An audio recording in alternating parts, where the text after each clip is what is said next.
Talafalava o talafou mai Australia. Wo foi na to Australia le fesosoni tau tupe 2 miliona mo Vietnam i le mai o le typhoon na fiai. Ni petia to titi 2 se rau o maririu i le atunu u le mai o le whalamlawe whala natura typhoon Yagi pe ona whaingoai mai se rau 2 tangata lo tau saidia. I le whaitu o Hanoi wa whairua wa fiai lo longa ma wa whaongai nisi tangata wa ala i te whewa iai ma telepisi nisi wa fia o se afia ngau pito o ngaonga leo wa vai e te tono le 2 tau sanga i lea fo i whaitu o le atunu.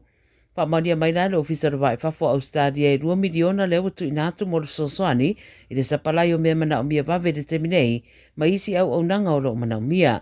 Wa tu inatu fo i mara vaalele le Royal Australian Air Force soswani le whala ua ina o mea pei o whare ie ia maoloa tau le soifua manano ina.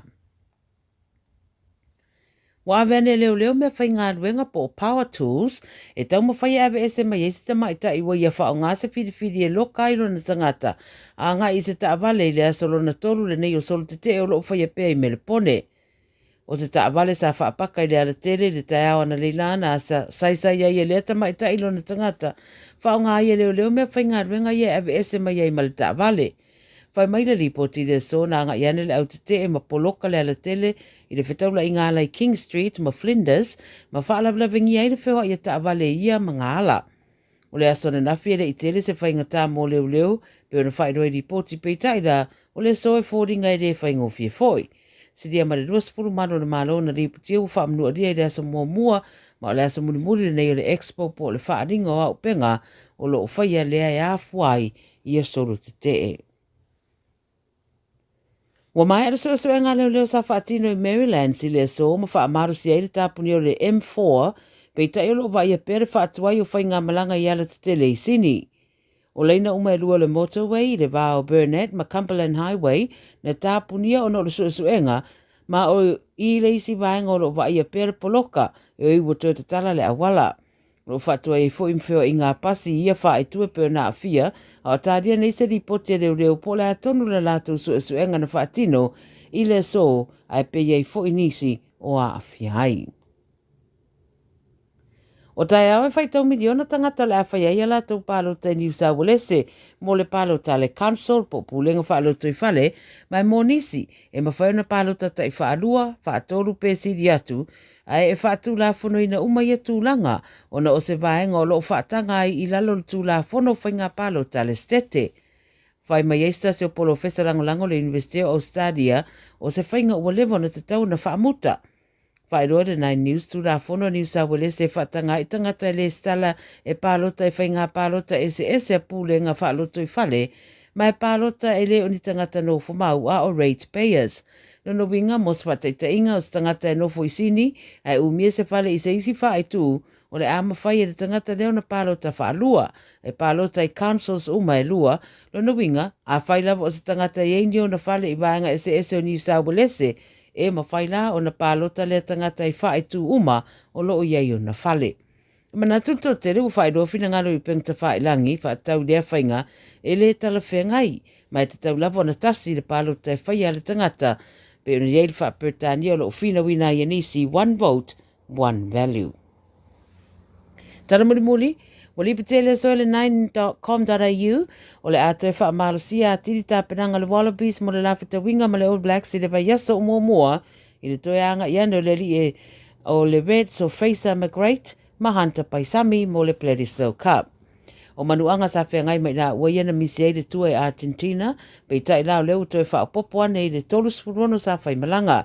Le sorusu tasir futa winga le All Blacks ma le Wallabies e whaia mai sini. Ia a o tala nā le radio Samoa mai Australia mo le nei fo i aspareile, ia manuia tere lawa le whai unga le vai aso, pa soi fuia. Tasi lima i watolu amo. Radio Samoa.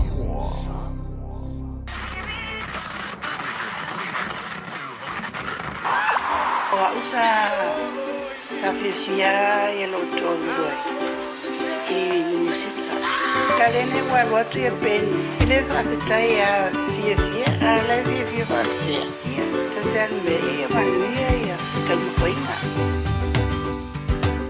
Little imma matautu Malepeni sun lalai mulinu Eta itu pito ia pia Sio untau langa manaya Le fepula fi mai le sami Ota umau fetu ile langi Wasulungi ia umasia utani A omasa bali-bali Le masina se i susulu ia Samoa lo umatundu Se i fai ma fia Ia lana tine matama Olo sisi vai ma pepese Matata lato ulele Na omae mane lalo oleni Na oa umasia upele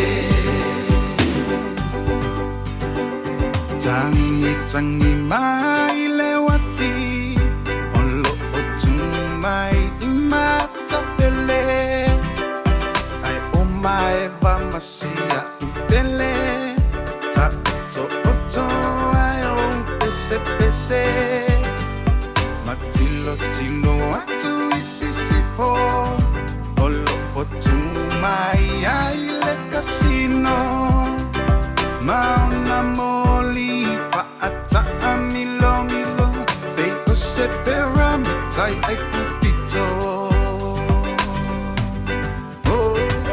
Le masina se i susulu Ia Samoa lo umatundu Se i fai ma fia Ia lana tine matama Sisi vai ma pepese Matata lato ulele Na omae mane lalo oleni Na oa umasia upele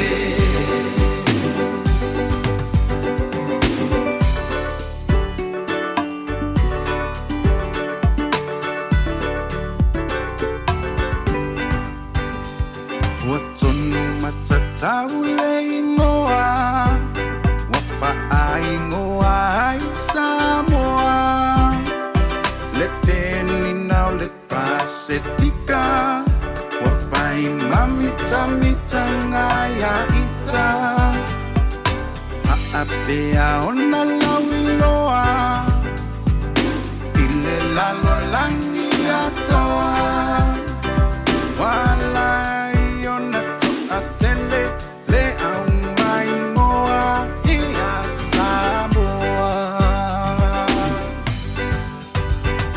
Le masina se e susulu ia Samoa lo umatundu Se i fai ma fia Ia lana tine matama Olo sisi vai Matata lato ulele Na omae mane lalo oleni Na oa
ia ua whaalata I le sipula vea vea olo o I le whaatoanga O le lupe la le lei O le mo e tau whelei O le mongo ua lele Ma ua wha pepe pepe Le vasa tele le tava e ua pa e pa e Ua lele atu I sa sa e Ma ona fulu o to muli e o umi umu pa auli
I want to eat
Tony Mana Sau.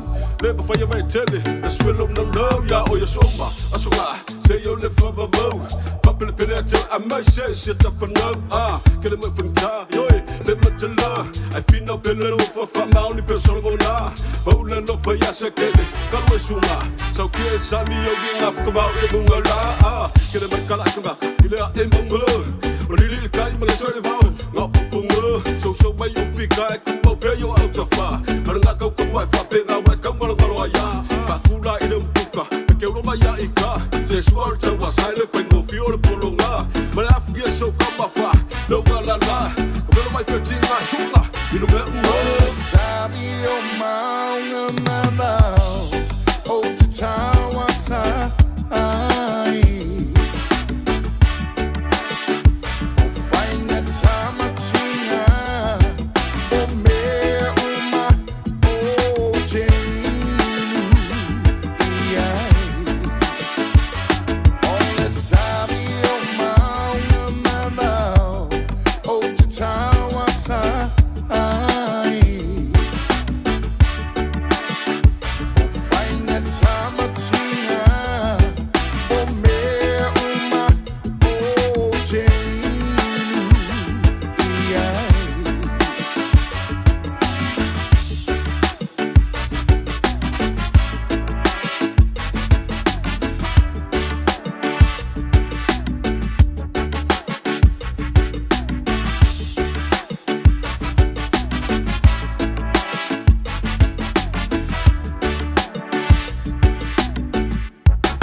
The general, so gas got a bar.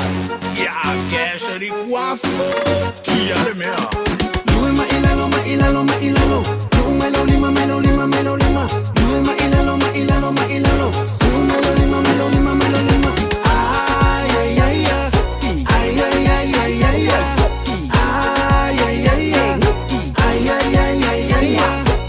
Ese que kuele, lue ma esiva. Awa amamile kai kai ka. Efa ongamai ole musika. Oka to sale fai meika. I want feel like the lue mai se ole ngai kenye. Se mamile ai. Te ongare eke fai le. Awe ese ngama oi la rukanga. Ole siva papa. Siva po imale maka. Ay ay ay ay. Ay ay ay ay ay ay. Ay ay ay ay. Ay ay ay ay ay ay. Ese que kuele lue ma esiva. Awa amamile kai kai ka. Efa ongamai ole musika. Oka to sale fai meika. Ale uwa yei maa. Sole ua ova kele oloka. Ba aile o kingau. Ai a kiri ai ova efa pau pau. Se Faiva ale le mai foi. O au ngei o kele koe foi.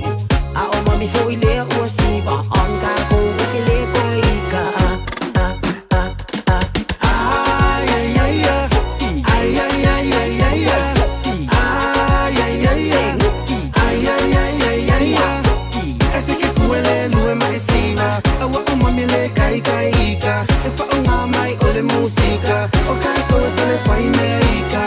La mami siva mai. Uanga o oe la upele.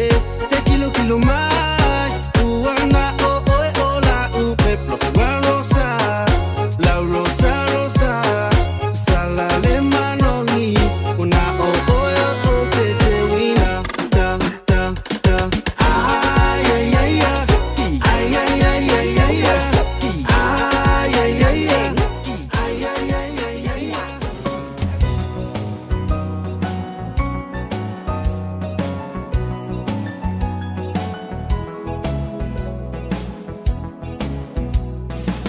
Taleilo a fuafua lau wa umataua. O ole a le pungai ua e whaapea mai ai. O whea lo wha maoni o le alofa e tau i le oti. Tā lofa i o manatu o le awa e tu i alo fatu. E Mana tua le amatanga ya upu mau loi mata. Na e whai mai e le ai se unga o la tā mawhutanga. Wa e loa nei leo langa, ma ua sui fo i o lo uanganga. O nei mau mea na o mana o iai, ua le lea uma i le ala.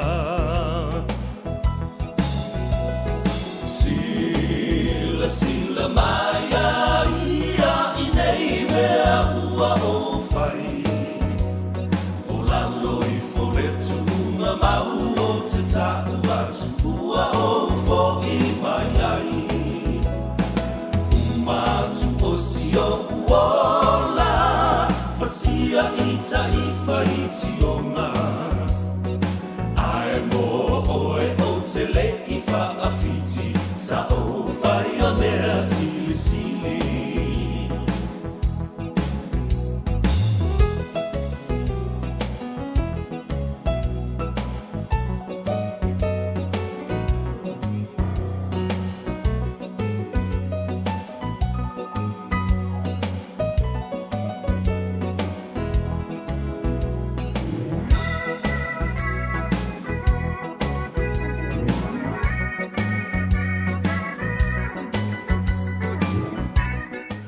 O te whiwhia lava e whaatalofa mo wholofa i a te oe, i le nei fo i aho uli o lea sofa reide, ua tātou taunu ui si ui ia ma ua tau alunga e fo i tiute ma Faiva o lea ua ngā ngaifo o le mamalu o lea tanu. Malon soi fu maduia ma le langi ma, a pe moe sa maduia le nei aso, ia sa maduia fo i lau ngā luenga, maduia fo i lau tāpua inga i maota malawa e mese lava ia te o tauta mamtina ma tutua ma i la tau no fale e ma sani le Faiva le na o ngā luenga whaalo toi fale. Ai o le whanau le i o le onga, ia e mese fo i nai tātou ta mamtina ma tua. Ia o lo o tāpua i atu i maota malawa. Tā lofa lava ia te oe, a moe, ia sa mōro fia. A mata mai lava le tai au ina ua ulua i fola le fala o le malu o le tai au i le sunga i le li ia oa o ia ta vaimeni ma lona au waa se iau o mai fo i le sunga ia tia ia ai a wha mawhana whana loa e le ftelenga ia whunga mua o le vaibangua ia se manu Francis Johanne i le nefore o sa wha i tuai ia le nā whaaftai i tiu te mawhaiva sa ngā lua i fo i nei te mali i o uso matua whawhile o lo o tautuaina le pa ia mawalunga o le tātou atunuu ia e hala lava i le upu tau longolongo o a tātou tala i le tātou ngangana o a tātou pese i le tātou ngangana o a tātou talafou ia whapea fo i le whaitauina o le tusipa ia ma le whongaina o le upu fola ale atua i lunga o le tautua le siu whongo Samoa. Nei atua sa vele nei, le urua i ali i so alo, ia whapea fo i le sunga ia la auli Isaac Paunga. Ia, ma te vaa lua tu lava tatu te o e momoli o tau i le fale. Ina ia tau nuu ma le manuia. Ia, ma langona i le nganga whaftai. Awa o le porkalame le nei sa ta o le drive time, o le manawa o ngā ruenga. Au le la, ua whaingoina nei. Ua ngā ngaifo Faiva. Sa ngā e le tai ao nā la usu leo le atunu e ngau le vao, ia mawhae e fo i le tai. Ko tātou tū maanga nā i Samoa hai le tele o tausanga ua mawai.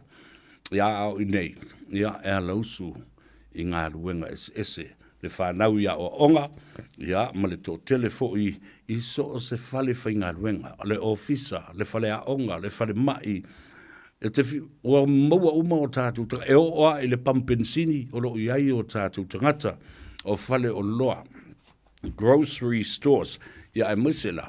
O pisi nisi lava mati. Na e a inga lava ia matangata teito o tasi. Ia e se teimi o fia whaaftai ma whaatalo whaatufoi. Ia i latou. E ona ia pisi nisi ma company. Alo matawa whanau o Samoa. Ia o latou manatu lava latou ai ia ele toi fia fai ngā luenga monista ngata ai ole a o e atina e a lātou pisinisi, ma whaatūni a lātou pisinisi, e ngā lulua e lava o lātou ainga. Ia ma whaawhainga lua ngai fo'i mana isi tangata o le tātou atunu.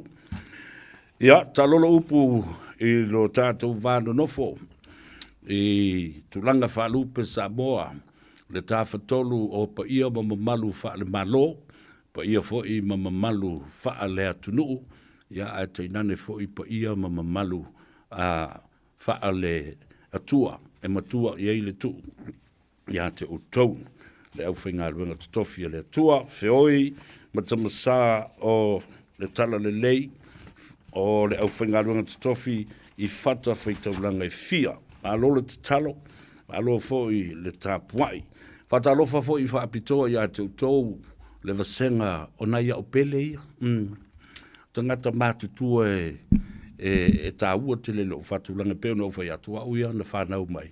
Maola e I lima o tō ina maolo mātutua tō tele. Lana winga. E kere ko inga maolo mākua sāla ko kausia. Ma oa o mai au I mea le lei. A tō ai ma mea wha le lei.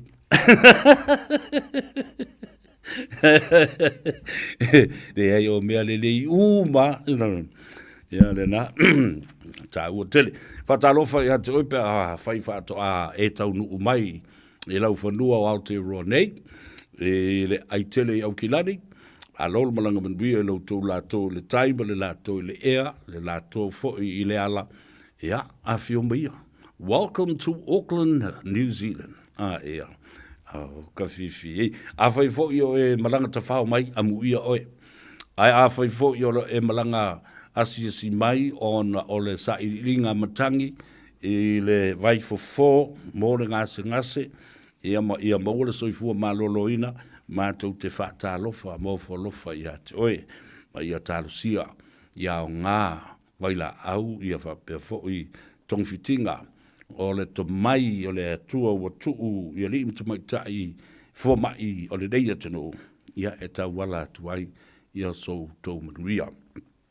Whatalofa bitoa la I le fionga I le li whaipule o le tofi o le tātou tu malo whale alupo le Honourable Fuiono te Nina Crichton ia mātou te talo lava ia maualo manosi ma toi whafosia ia ona taliu leo leo to a wau to tiute ma Faiva I le atunu a maise lava I le nuu male I tu malo. Ke le yo mea te fia talandoa ia I le so. O ina le aise tātou malo o whaalorungi e nei aso whareile. Ia ele se me pole ai. O le mea le whai e tāua o whai ai langona ma manatu o ma tā upu ma e sa whaatalandoa mai le aso ngā fuase I o mai le aso nafi.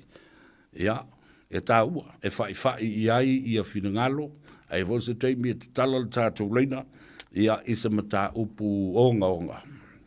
Ia e mawhai ona tātou whetuwha ai mawha so ai foi.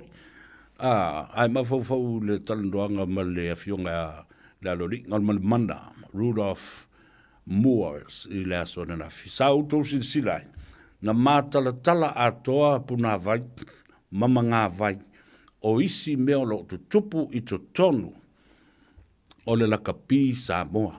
Ia. Ai se I mo whatalofa tamaiti, wa mai o tō male aonga. Ia, e fia fwoi ka maki ngai ka ku ia o ia lele le puli lele. No, I'm saying, stop being a bully at school. Stop hitting another boy or another girl. And stop eating somebody else's lunch. Ia. Le mea na lina tupu le vesi matua fai le leile sanguisi ia male lancho le kamba male kenge male aku o fao me ai iska maki nga mafua ila ia le o fusu anga ka maki alwa kua ile fai a onga fa au fai a onga le ska maki ai fa sa vali le ska maki al le ska maki ka ulong ka mamlong kinga o mai lola ia le o le skinga o le ska maki ma le ska maki ia fai la fukinga ulu Ilu molea onga, ia o mea umana tātou te lemana mia, ai na ona wha manatu ili a tau severe I a te oe. They're very simple things to do, but they can cause chaotic and extreme things that we don't need. We need peace, we need harmony, we need to be happy. Le me ta wole na ia ata ma fia ia ma whapena fo'i ona sosolo atu le na anganga le lei ia mo le fia tangata. You know, when you're a happy person, you do things that make other people happy, and plus, of course, for yourself as well, because if you're not going to make yourself happy, and if you're not good to yourself, how good are you to somebody else? Yeah. Fatalo fala il nei tai o il nei fiafi. Lunga le tatou apio for linga. You know, o le tatou Facebook page, o le Radio Samoa Live, il Gagaifo Faiva, ia whapena fo i le tatou YouTube channel, ia o mai moa, ia ma so tai mai ia isi o tatou ainga. Muli talo New Zealand opa awelua. O 14 o Josefa fatalo fatu malole so i fomria. Ia o Tourist Samoa Live la fionga fonti ma le por kalame matango fie mai Sydney Queensland Brisbane la we ai. Ia fa perfo inga luafi le au pepe. Talo fatu fonti alole so i fomria aftai le tau longo. Ia wai lo fo ia o le au loko le anga ma le au faikara le anga o fake pages uma e mafua uma me le ungali ngutu pua ngutu mai le na e vatu fa funga mai le tunu e o malona fa tau le tuspa ia i le tai au ia na tango filola ia le to mai fa fo ia le tau fale ma le fifi o le tunu vai atu fa funga le tunu a mata mai lava i le au le malo se io o mai i le pale mia le fonftalai ia fa penar ka peneta ma le vaianga fa fai uma ale fast e le ma fai solo na malo lo nei tangata ai le ngata laile i ngara ka karia ia i tātou te ilo ai ua makua i ke mo ai upo tāsi ale upo e whaare oi ia tua i ngata fonti fa pia voi le sunga whaftai le sunga ia tula epa whaftai su a mai Amerika o le vālea o meu tangata vālea i ia o uina maoni ia onga ngalu wafi leo pepe talofa tala vai vati wola alo le soi fumun ria le utu vai atu wanga i me fo i lo mātou ainga o le fale manono mo le ainga le tai alo tai o pila lio miti talofa lava ta fale salava i se ia o se lema tipa Delgado. Kai manga yo fo le ngo lele watching from Graham, Washington. All right, se lema, how did you go in terms of analyzing the two candidates, presidential candidates of America, with Kamala Harris and Donald T. Trump on? How did you go with that? What was your analysis, and who do you think won the debate last night? Mo to uma e whaalongolongo mai Amerika. Ia, e fusi teimi te tala ili tātou leina. Ia pe whaonga fo ili tātou apio fo linga. Ia ma le tātou YouTube channel e te tusi mai ai. But all I want of you, please, press the like button and share our program to all your friends and families and people that you know, or every other Samoan around the globe. Ta wotele. Ona, ye volo se taimi o tala noa tu le mata upu leve visi mai e lungo le social media. Ma api o fōlinga, o penga ta whailangi, I whetaua inga. Ia ke o kou leo ke whai aku, se ka whiwhi, peanga se ila kalaka, mai sisi o au kawha, wa levanga u. Wa levanga u antuunga, TKO o lomar kankainga. O tau hiele I o ila lo. Ma o tau whai tio le mata upu lea. O le awala, ma le ala whaalo alo, sa whaatino. E le Pacific Leaders Forum, whapena fo I ma le whono fo tua. Ma le maftanga so whaatasi e whai au Samoa. i le tu malo le tupu king tuhi tia. Ia, se ia ila se teimi ona o wha malmala mātu lola ia le ia te oe. Ai e manatua le le. Mea leo te manatua, nofa mamafo fau ia iau upu i te lafo. Ma tau leanga i nai le to tele o matai. Tupu mai. Io, ta mali i mawhale o polu mawhai la unga. Ai maise whai whiau. Na malanga i la lo, e whai le awala. Nofo le lei mai mafo fau i lau tala leo whai atu. Na ona whaata oto whapene i atu e. O le awala lea Samoa. Ola na tū ma leanga lea mai ana mua. O mana o whaamtala i ate oe. Alo e tosu ele stato por klabe. Nau te vatua ai. The origin. O le mafu anga na lai o na whaia le ulu wai i fonga mua mua. Ma le ulu wai a wala mua mua i le tala whaasolo pito. Wha leanga nuu. Ma le tala tu o le atunu. Ona e loa i lole ina. Amata atu lea wala stepulo na lua lela o whaamtala atua. Nau umana o whaamtala atua. Le palo na whai. Ma le a ave o tala.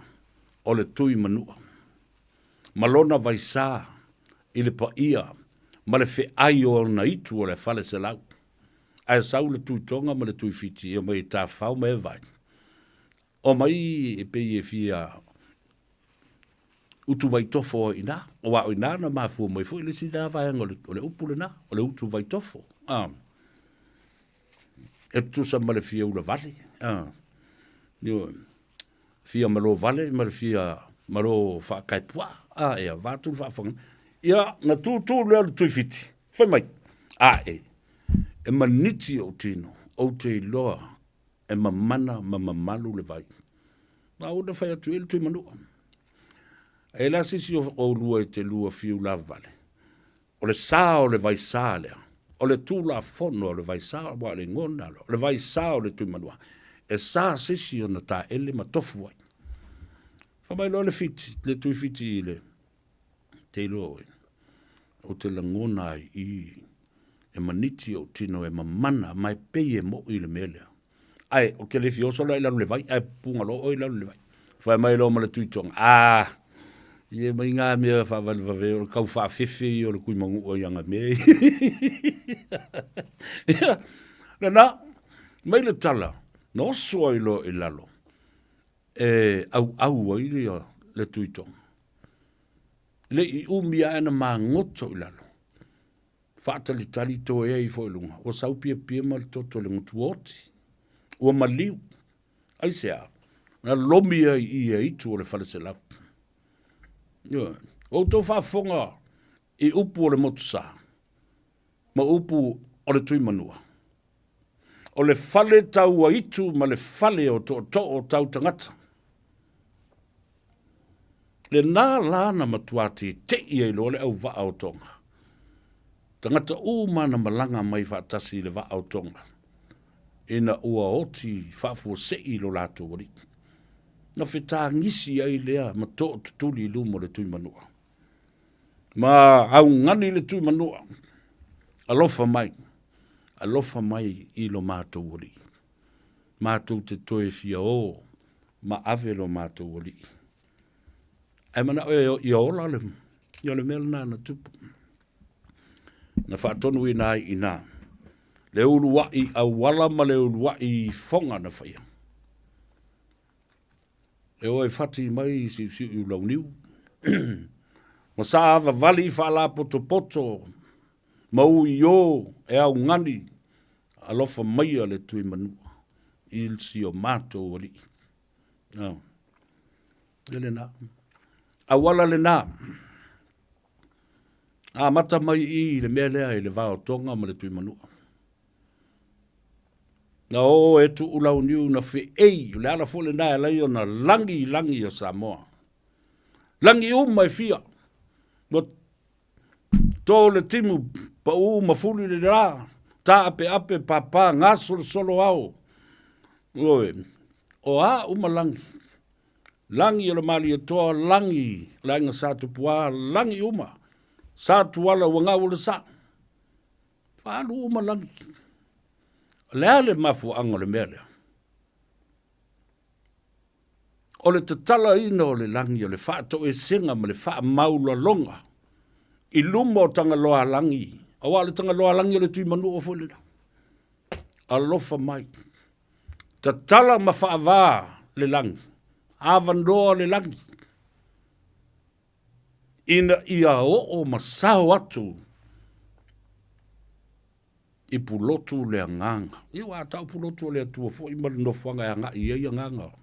O tātou tangata pe a mali. Awa o tātou talito nunga le nāra o le i tau nu umaile. Tala le lei. Ai pei tai. Io. O le tū ma le anga lea i whanua Samoa. Lana whaasifo ma le tatalaina o le langi. O i wa so tanga ai. Wa pipi i whaatasi ai tū maanga i whanua Samoa. Ma a o onga whaakerisiano. Tanga lai whamele tusi. O me fusfusia i lalu nei. E fusfusia fo ilunga. A whaila o tātou tangi i a tatala le langi. O mea e tatala i lalu nei. E tatala fo ilunga. O mau mai. O tau umala leo le au vale le na pisa o mai nei. Ma o tau whaafia popoto mai. Ile mai mau le taimi na o ai i le lo. E whaile au wala i le tuua ma, le tuua o le ma lo i le tupu. Tuato au loa le i ana e le ma vava io ko kingo whakula e le. Ana le ma vava mailo atu tulou whaafonga le atunu. O le upu e tō ia tau a upu o le suanga le vatele. E le iloa, e le atunu. E te ai valea. E te wha vale valea. Le ala atua ngā matai, ngā te matai ai, a te tautala mai, i me e te le malmalama i ai. Me la e ta o le meo le whaafia poto, ma le whaafia tangata, a te le whaia se mea. A tau solo mua fo i au tau, nei e tau te tala mai whaape nei, ma whaabanga mai whaape ngutu. I tangata o le whea ngai ma le atunu. Ma whaia mea wā le tau te sila i ai i televisi ma tau whaafufonga i ai i le tio. E tumu ma poto Samoa, a oi tangata i whaia. Ia nā no whaia tu whapena, mai maua pena e tau tala mai whapena, a e tā te whilo i e whape mai.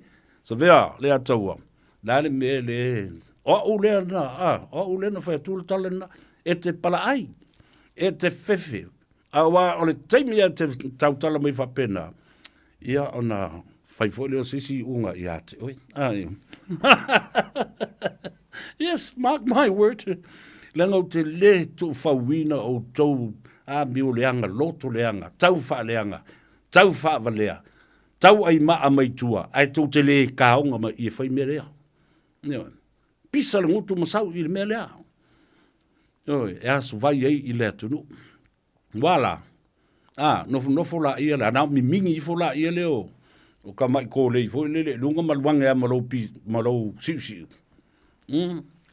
Nina, ia matua sipi le lilo ngutu po feta te whilo ai, ia ngā rou ifo mea me, tā lofa sa le atua, mā loro sa ifua, a rero, o e lista ngata na le te, wai lafi mai tua le mea leo. Ia, nina, ia na wha moe ei la, ia leo na namata upu ina, o tau si sile ei. Ia la u wha matala le atu, o le awala ma le tatala ina, o le langi, o se osi ngā tauranga ma le tū ma le anga i whanua a Samoa. E tatala le langi, o te tau na tatala le langi, o le tupu o Māori. O le tupu o tangata whenua. Le nofo i lau ngoo i ele o le. Tanga lauri ia le complain mai. Le se solo i lau ngoo i lunga i ele o tangata whenua. Ma sa vali solo ai ma pu solo ele mai maule ele ai tau tala le mafau pena le ngutu ile tangata o le tupu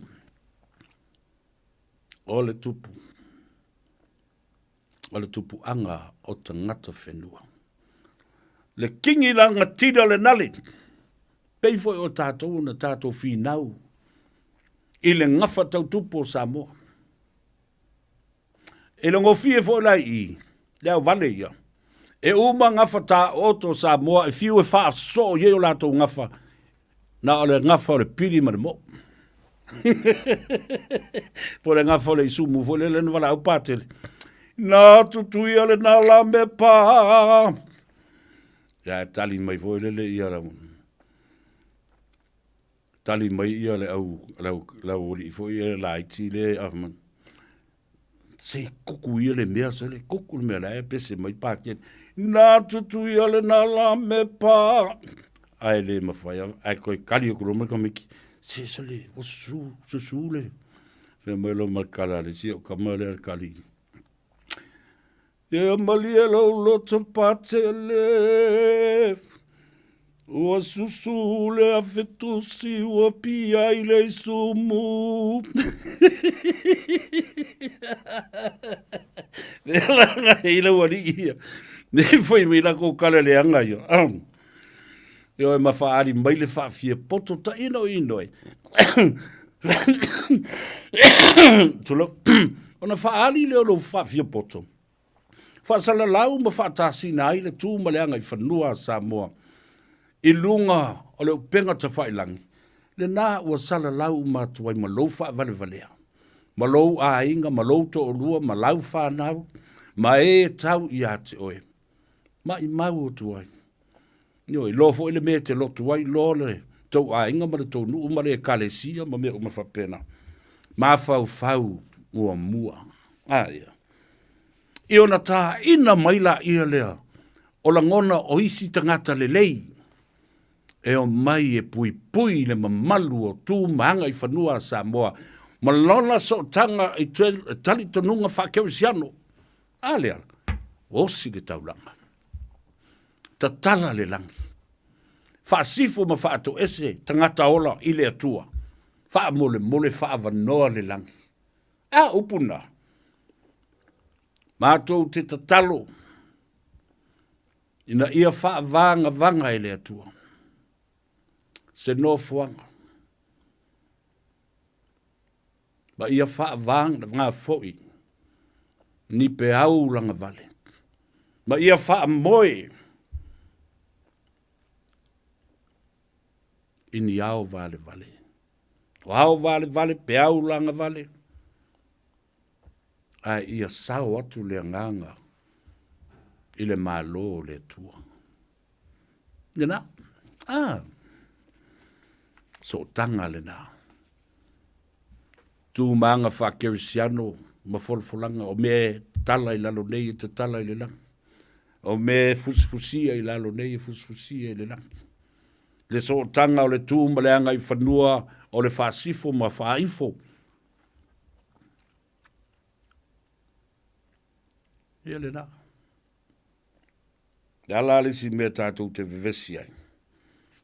Mo autou nā lea. Ia taton mai se, e umatu lau tala ne, le toi alu sisi lunga toi faise. E faise post il nā mea. Tu I lalo nā mea valea ma mea. E te manatu e ta uai oe, ailo wha vale valea tele. O autou sila, I le tatala ina o le langi o le malo tonga pe atu malo se tupu. Atu malo le tupu e mulinga le fata. E lata I le afe, I le lua afe ta ngata, la tau te si ina, ma lele le fata le na. E tatia I lunga, le sāpo o le pusa. O le tupu, o lona fale tua, po le masiofo o le tupu, o pele nise, ma princese, o nou pele, ta ngata e taulu la tau ngafa I le tupu. E lava, uli, o le lato whaasifo lea, o le lato taulanga lea, o le lato tatala ina fo I lea o le langi, e whaasifo I luma le atua, ua mātou pi iti uma le sā, e te taun pipi I uma tangata, e su e lava le tangata, le ava noe pipi I ai I le pusa po le fata le umi lea te leo le fata. A e tasi lava le matai e tū malonto to ma le fue o le ai ngā tupu. Na o le tula fale le tupu. Le tō whai ala waki. Na pau ole na. A o lātou vala uma, ele toi sulu seisi, i se vala, o se ie ini whapenei, o se ie tosi po o se ie sae, ma vai. E la ei uma tonga ma fusi, i le meo le whala lau papa. Meo le whala papa lele. Le whala moi, whala foi lele. Whai ika kou mea ai whawhore mkukal mea. O le palapala, ma le matanga, ma le mea uli, ma le ululi. O le whala. O le tāua le nā. O le whaaloalo. A tonga i le talaina o le langi. Le ia se. Tua maoli i e sa whai, o le talaina fo le nā o le lātou langi e tangisi. Mausu a lātou pese. Ma la unga e fo le ka ilima i kula. La unga na maoli.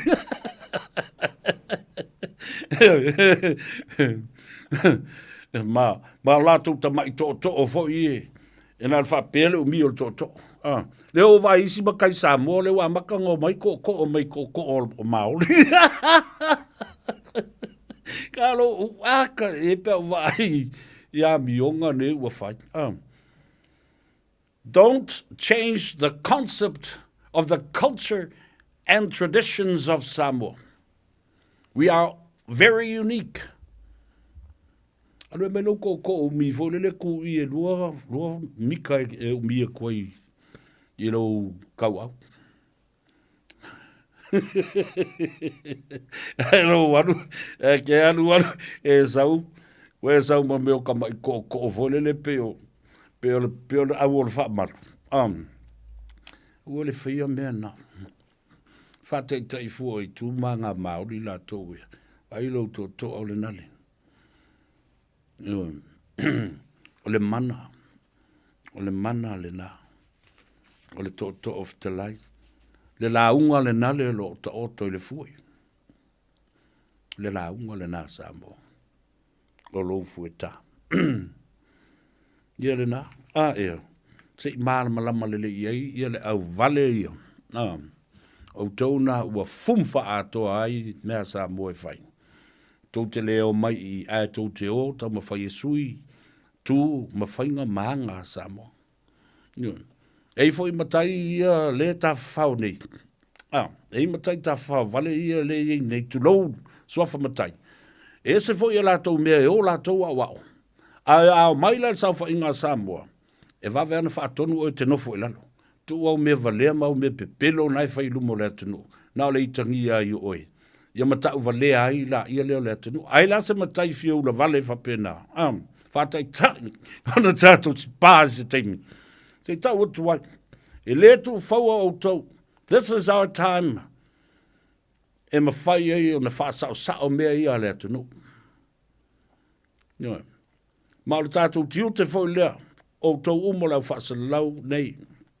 Leo lo malama le tātou vāna nofo. Tātou te longo puia li I Samoa.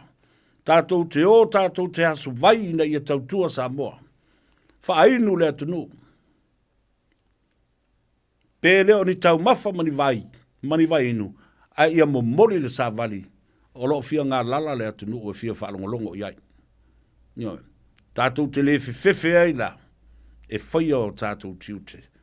Langa o lo tāpua I o tātou ta maam tina mātutua o le atunu. O lo turi vai ma ngau turi I le atua. I le au ma le po. A wasa mua maana. Te tai a me se foi. O le tupulanga la lo vawa o tai ia mo a tai au. Le tala le nā. Ina ia whaalongolongo mai I le au saso ngā le. E o mawhai mai, sa le te tau o nā. Ke mga o kūle langi kalam. Ai ronga e whai so ulang. E whai le tupu. Ave le whaaloalo I te ngata hai a whai o le whaaloalo siri leo na mawalu ngā Samoa. I lana tū maleanga I whanua. Ave, whai le lei. Wale a toa I lea taimi. Mai se whautuanga le lei. Nai lo o le kau ai maa mai ma. Ma whai mai tala mata ngā whapena e lo ai. E leanga ma ele e lea le loto. Leanga ma ele e lea le loto. Ia, la tātou o le tātou malolonga. E ono o tātou tala I vai whanua mana I a tātou whasinsilanga. E mau e kako kupe. Ia.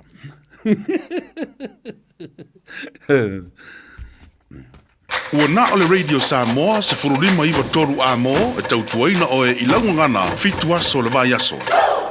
Ele ai se totongi o au nanga a le mapumaya mo ainga e mo omia le fisosoani. I au nanga a le soifua maloloina ma fale e nonofo ai. E mawhai o na whaafsotai e le mapumaya ia au nanga. E fisosoani foi le mapumaya pe a mo omia se whaamama a venga. I tau mafa mo taimi whaingata. Ma whaalave lave whaafua sei pe a mo omia. Whaafisotai loa le mapumaya I le telefoni o valu se lau. Lua tasi, lua. Mai le afa le valu le tai au I le lima I le afiafi.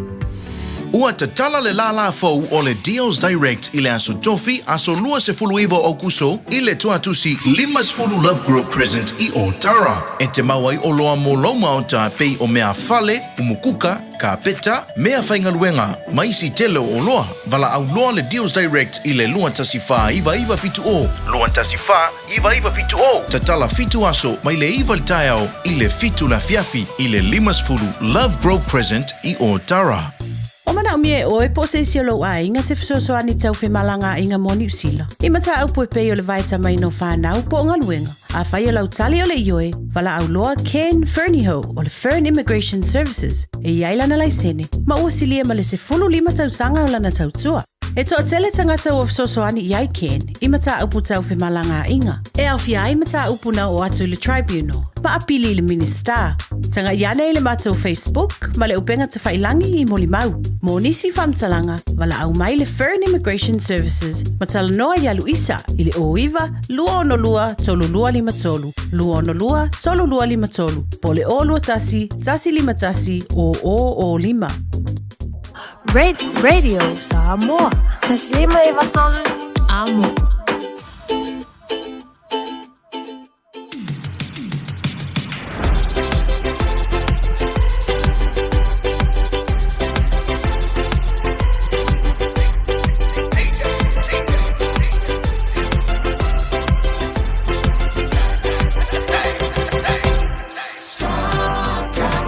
Saca ya,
Manatu le mafutanga o emahu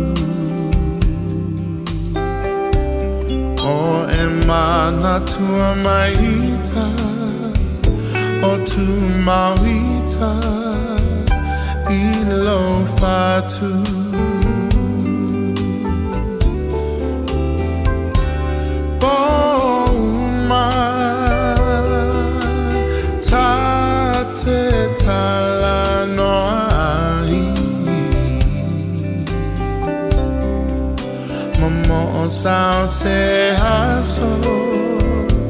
Sao se haso, tatoi fiava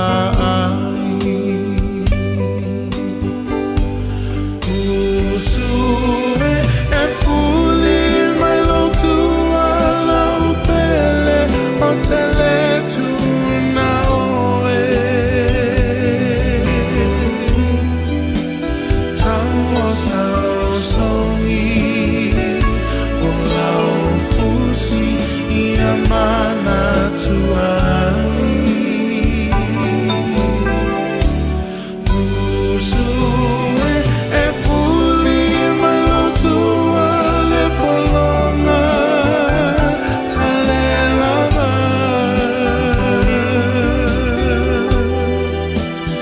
Afai olea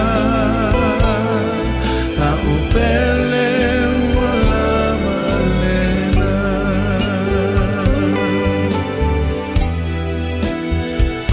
Fai olea la upele wala malena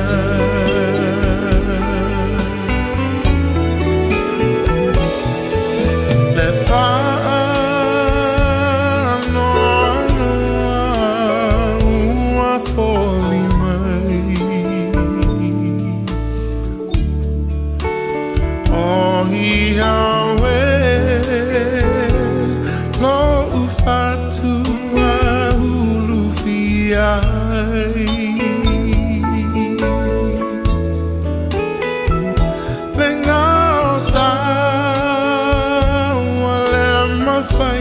Tini lufia vai Afai wa e fuli tua mai Le fia wa ina vai vai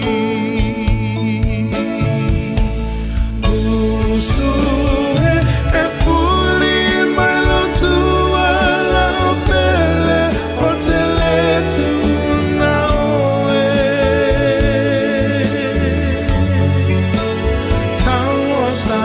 Songi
Agashari Quafo, Kia Mea. Luma ilalo, ma ilalo, ma ilalo. Melo lima, melo lima, melo lima. Luma ilalo, ma ilalo, ma ilalo. Melo lima, melo lima, melo lima. Ay, ay, ay, ay. Ay, ay, ay, ay, ay, ay. Ay, ay, ay, ay. Ay, ay, ay, ay, ay, ay. Ese que puele, luma esiva.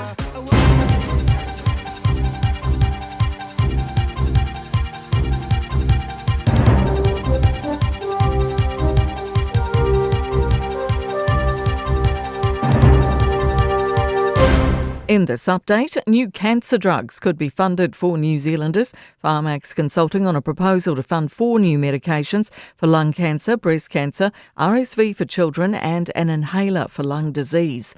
The government's facing stiff opposition over new foreshore and seabed plans following yet another telling off by the Waitangi Tribunal.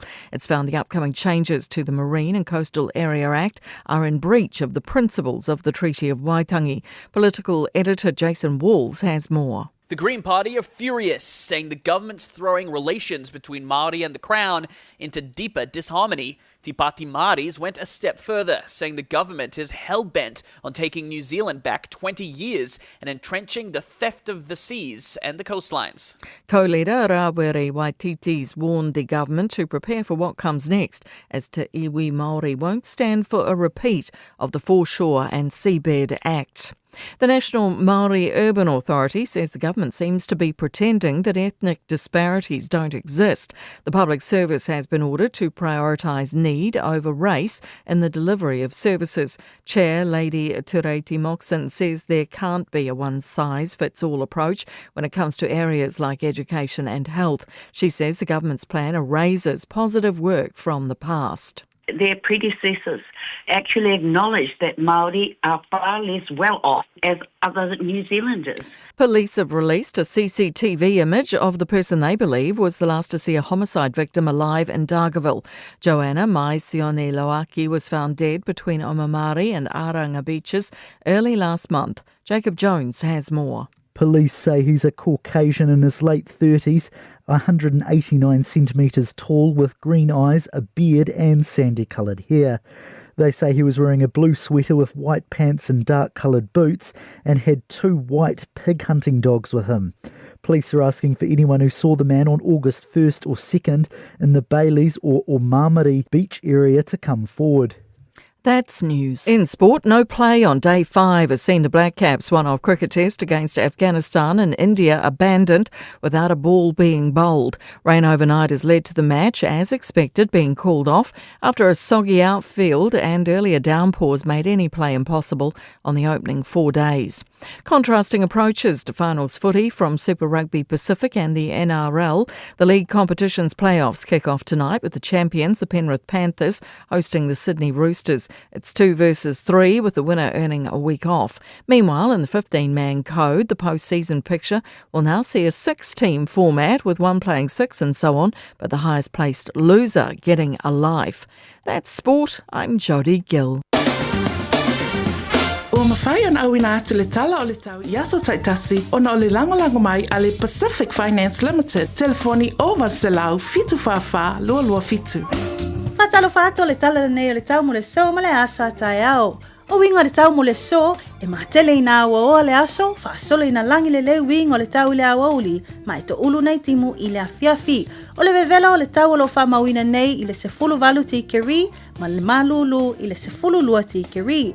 O le angoto ifo le la i le sefulu tasi minute te ai le tu lai ono i le afiafia na nei. Mo le aso tai au e iai nai timu to ulu le tai au ma e angi mai savili mai le tu matu o le atunu fa solo ina angi maali e mai le tu sau te sifo i le awa uli.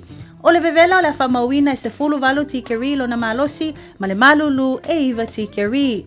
E o soa ele la i le toitol suru iwa minute ta ai le tu lai fitu le tai au ma e ngoto ifo i le sefulu lua minute te ai le tu lai ono le afiafi. O lau tala na le tau mo le so ma le aso tai au. Wa loa le tautua le Pacific Finance ino do ngā tupe mo so se wha moe e pe o maliu wha ai puiponga a so wha nau whai ngā malolonga ma so se wha lawe. Ai moise le toi fui ato wha nau i lea onga. A palai nei loi le pacificfinance.co.nz pe wala au le ovalu se lau fitu wha lua fitu. E talo sanga sau no ngā tupe i le vau le 5 se lau ma le lua se fulu a whai tala. E lua miru te whatali e lau talo sanga online. Ai tasi le tu lai whatali e se tali. E ia inga wha bitoa. Walau lo le Pacific Finance Limited i le ovalu se lau fitu wha lua fitu. Ovalu se lau fitu wha lua fitu. Ua na o le Radio Samoa se furulima iwa toru a mo e tautuaina o e ilaungangana fitu aso le vai aso. Toi whatalo whatu le atou se vea i a te oe ia ma sunga fo ia la uli Isaac Paunga i le nei a fiafi o le Gagaifo Faiva. Ia le wa matana se atu fo i le la lona no whanga masani e ngoto iai i tu malo ma le i tu langi i sifo lona winga la a whapela o le i tu langi sifo ro utomatau lona winga o i nā fo i le la wa ngoto iai le la i whale alupo wa oa i tu fo i e le ala i e o atu wa i nganga i pulotu ia ma whaatafa atu ai nā. Tangata lai e le tātou te tatalo ai ma tatala ai le langi. Ina ia sao atu o lātou anganga i vai papa na e alwaku ai inga. Ia le tāua le nā. O le ua 15 minute o te aile i tū lai 5. Whaatasi mai ia le tā malo i lunga o le tātou alata. I le nei fo ia wauli ma o ia fo i o le sui.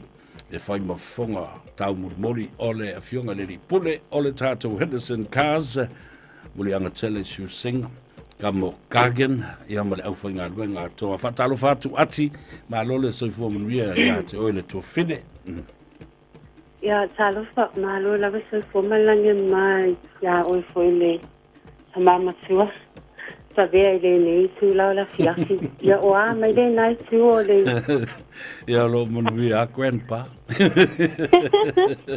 malo lava le ona sai ia no sa o nei no vave mel ngalwe au fape ola u wafe atu faise ta tala mata felo au wa ole na ole ta tala no ala ai o te lei vava ai atu yo fo linga la le ia ai me se fo ile matanga o fio lo si fonga ia mai le nei aso ia fape fo ia ngā luenga e tau au whai ai ia mai le aso ngafua se ia o mai i le aso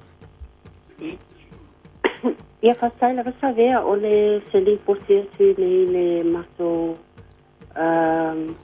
Henderson Cars ia o le pisi masani lava o nei la spalaile ia pe o le aso nei wa seli nava noa ia le to seli le maro la sunu i lato sign up man na isi fo yo o nai a ingo lo o fa pe o malanga mai la lo e mai pikiala so sa vale ia o le fato a uma sile pisi ia fa sai o do ma o se va no ta se e fai le sapo kalami le ne afi ia malo fa tai foi ele fa ava do mai o le taimi wa o te vai atu e te pisi tele e aso le vai aso ia ai fa vanga lava ia le taimi ia wale fa fonga mai ale atunu no winga la le taimi te puli e o to ile afi vinei ia le foi la wa ma sa fai u ia ngale ne afi mana vale leono ia ta puni la i leono aso taiao ia ta toe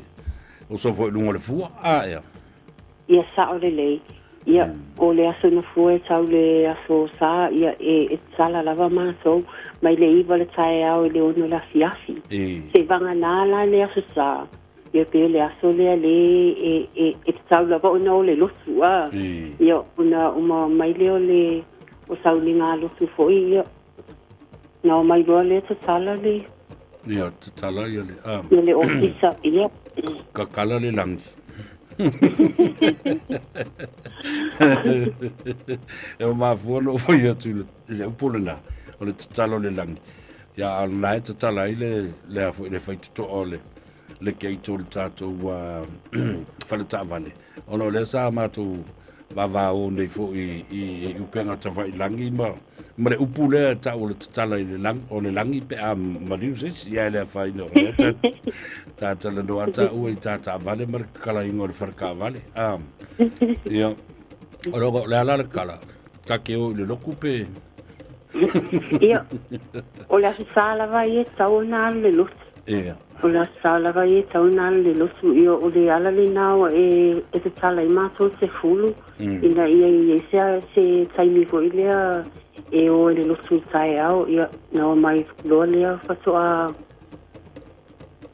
matanga luenga le sa mana i se fio a ina o mai pikia la se sa vale ia sa pe o aso ia o le e ava no ai ia nei tangata o le wa te sala i mato le sa o no se lo nei tangata o lo fa pe ona talo sanga mai pe mawhai ona pikia la se sa vale ia sa pe o paule o le aso e ava no ai mea malo ia nisi fo o nata ngata e malanga mau mai le lo ia po nisi fo i baengo le tunu wala e fai ma bo o to so tanga ile tatou apia fo linga le Facebook page le Henderson Cars ia male tatou YouTube channel fo sa le ia sa ole le e tu lava no fa mo na yo tatou a inga le malanga mamau mai ia i mai la lo Wellington ia e tu ava no pe ina yo tatou a inga na ma fa mo ia ona e o fe ya sa so ye lunga nei o kilani se pole ala vale taimi e tu oi lava no po le po ya e mfai lava ona sala le ofisa yo mai pikiala tu sa vale taimi lava e ava no ai ma ava i ngaluengo e pe fa fa tanga na yo tato ai ngale malanga mamao me lo ya e pe le ala na le e sala i mato i sala fa solo a soi le saula sa malu ona pe pau ni o soi e ava no ai ia le fa tele a molta tandoanga fo ile nei fiafi ai avatu la vano e mai ele ta telefoni ma le ta tuatusi ia ai ta tele i tau mavai ia fa sai lava savia ia e fa manaso tu pe le malula tunu ia a maso promotion le fa alu terminei o le maso piki apo ma le SUV 700 le fitunu 4 ia o le foi la e se taimi o luma fa i loa sule ia maso discount o maso ta avale le la maso ona fa alu terminei mo le fai unga tausanga po le tisi masima tausanga fo e fa la loa suai ia matota vale ia la ta pena le en falta vale mo discount for ia na ia lo le malo la tunu e poi la vai mana o sia pala i messava ia au le maso numero telefonio le oval selau tolu tasi po le oval selau fitu tasi ia po le maso Facebook page the Henderson Cars ia fa me le messenger e faso sai mai ai pe amana o mi se tarsanga so ta vale ia male maso tua tu se le tasi va fa i Cavendish Drive i papa toi ia malo fa tele lava molta felo inga fo nei fiafi tul matai ia mai fo inga ruanga o le nei ia fiafi ai mo se ava no fo tai au ta tu e felo ia manuia lava ia le ngai fo Faiva ia la sunga le te mai tai ia ta to felo ai pe fa so fu ia mo te nei ia fa sai savea mo le ava no alo fa tu Manuela fiafi Manuela vale fiafi o le talonga le da fa pisinisi le foi ona la usila fia le tunu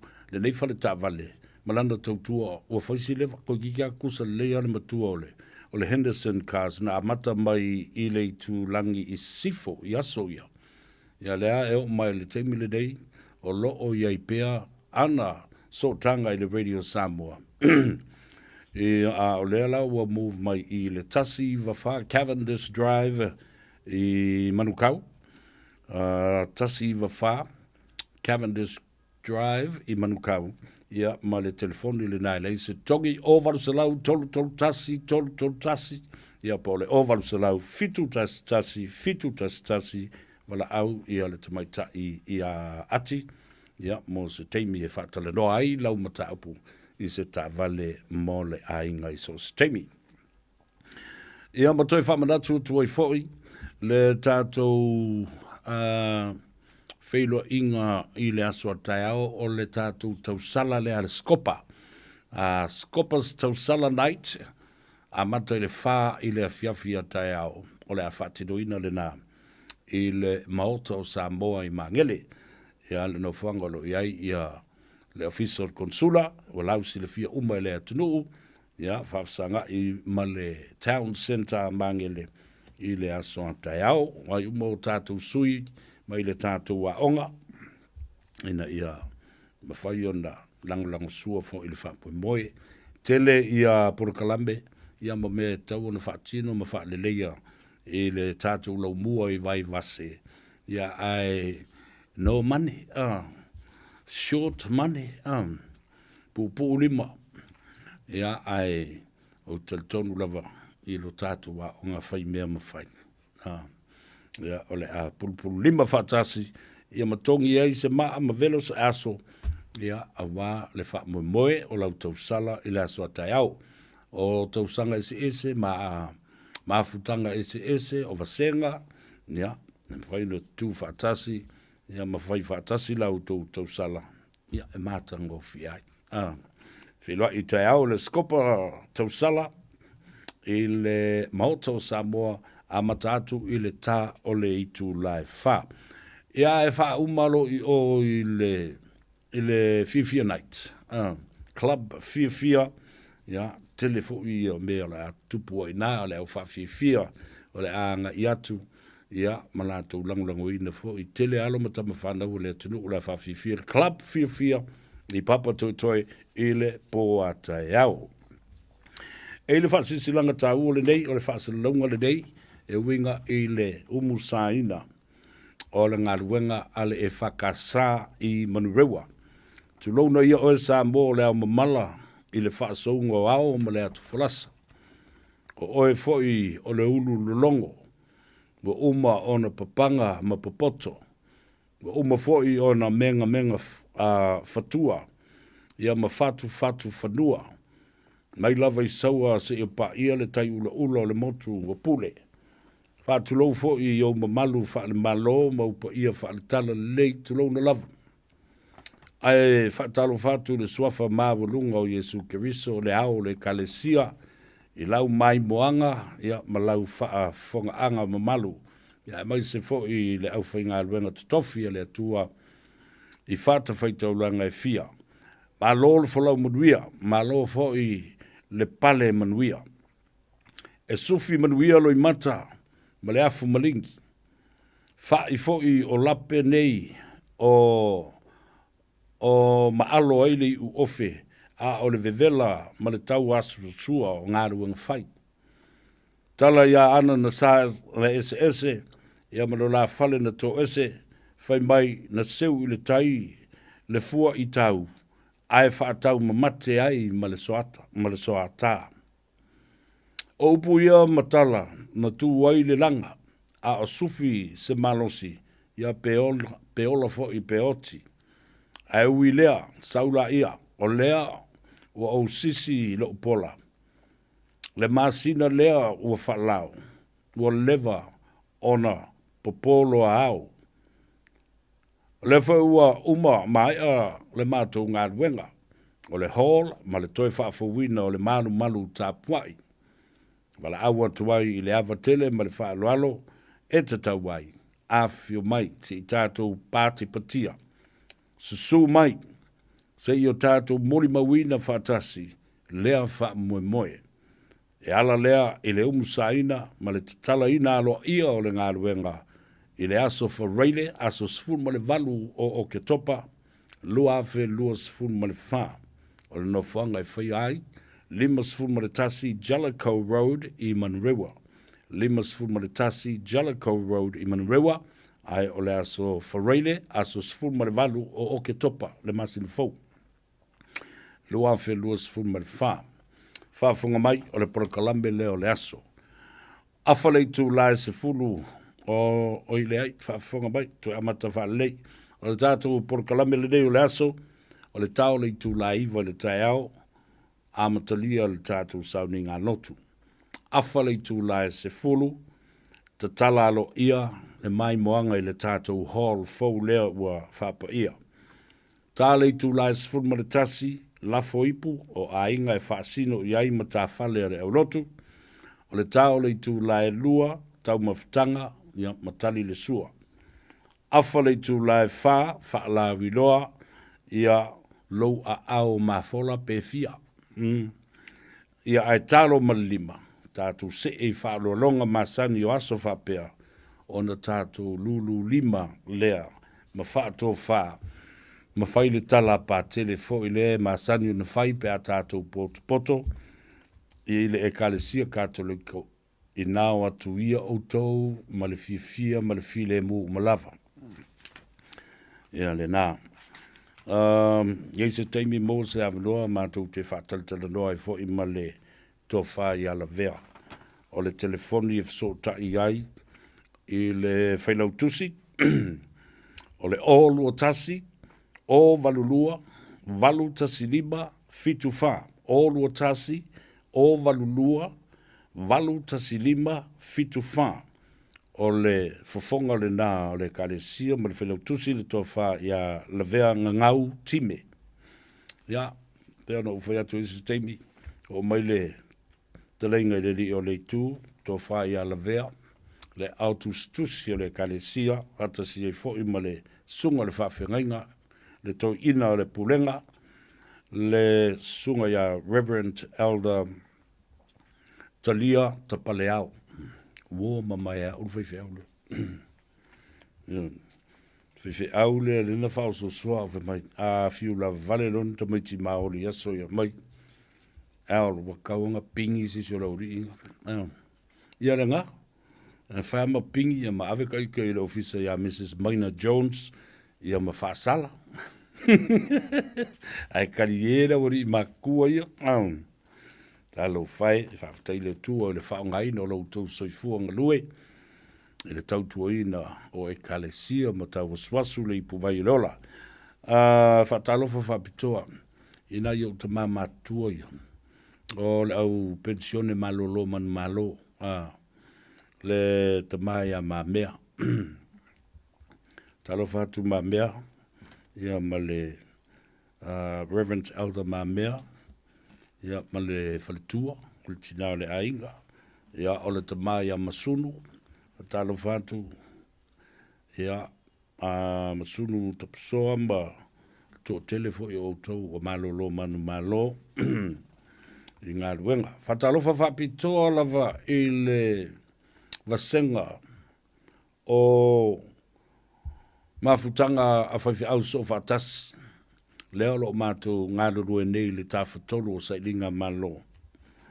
Le ngata i le sunga i a Reverend Philemoni tuinga mala. O le fionga i a patele Michael Enderman. O le sunga i le sea. O le sinoti i a Reverend Yeli, Paulo Yeli. I a marito te leo whawhengainga. O lo o whaafonga mai o le tātou mawhitanga so watas. Ia lo o tamu whai atu se sota inga ma le whtalenga ia tele aipo le tau whai. Talenga whai a leo muenga. Lea sa tai au. E le malanga atu lea wa sa tātou malanga whatas i le mamoli ina o tātou mea lofa whaleanga nuu. E le whailonga ina o le sifuma le valu tau sanga o le paia inga male no wha inga le tupu King to Heitea. E le vaiaso le mua ato, alisi vaiaso so o tātou taliu mai. Ia ai tu malo le tupu. Le tā uala le nā e peo nau whai atu langa o le vala ulia, whapitoa mo le teimi mua. I le talo whasoropito Samoa ma tangata atu motu o le Pasifika. Le vala ulia whaaloalo le nā lai o na tātou malanga le lo. Ia whatasi ai masui o le Pifala, Pacific Leaders Forum, lea lo o te whanuai ia le tō whae tele ai, ia ma le tū Samoa lo iai, ia le whionga le roli i pulea i semif pulea. Ia ma le tātou whono whauwhautua, pe o na iai ia le whionga a tofilau Ted Stanley, ia whapea foi le whionga a pule mangafa, le Sina Hunt, ia ma au nei le whailau tus. E tā ua tele la mei e tātou te malanga, iai ono wha o wala ulia wha pitoa. Ai le masani e la le au vale le tau oi maa mai i mea lo whai. Ono o wha o Sofia le mea loto leanga. Ma le loto ele e lea. Leanga ele o tu vai i le vai lea. Le tātou te asu vai e. Ma tātou malanga e whaatino mea ia. O tātou wa o sui nā o le atunu. Ia. O tātou foi o sui o le atunu. Tātou te asambo. Tātou te o e whai masui o le atunu. I mea le lei uma. E le titi tātou o po le fia tangata, po le fia lavi loa, po le alawa. Po le fia malo whaatai pua a vatu, whaafokabai le atunu. Lea, lai o e whai mea o wala au lia whaapitoa. Ia, mamamoli e tuai, nai o tātou tūmanga i whanua. Ina ia malamalama fo. Ia i tangata. Ia o le o ui o mai peini tai whau. Wa kongi e sesire o nga e kuala ia le ka o e pekia.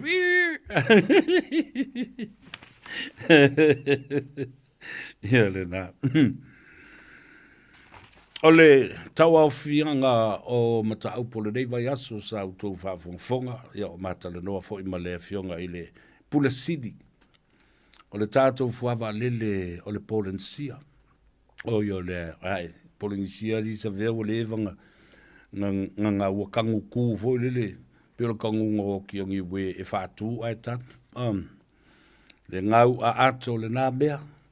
Le nā wā lele la tō, o le rei ua ngau.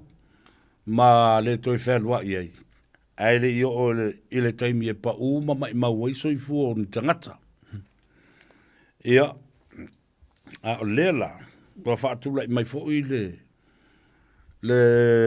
vālele o le Samoa Airways. Ia le ana sa unua sa o lava iai manino iai le fionga ia whauo fatu tielu.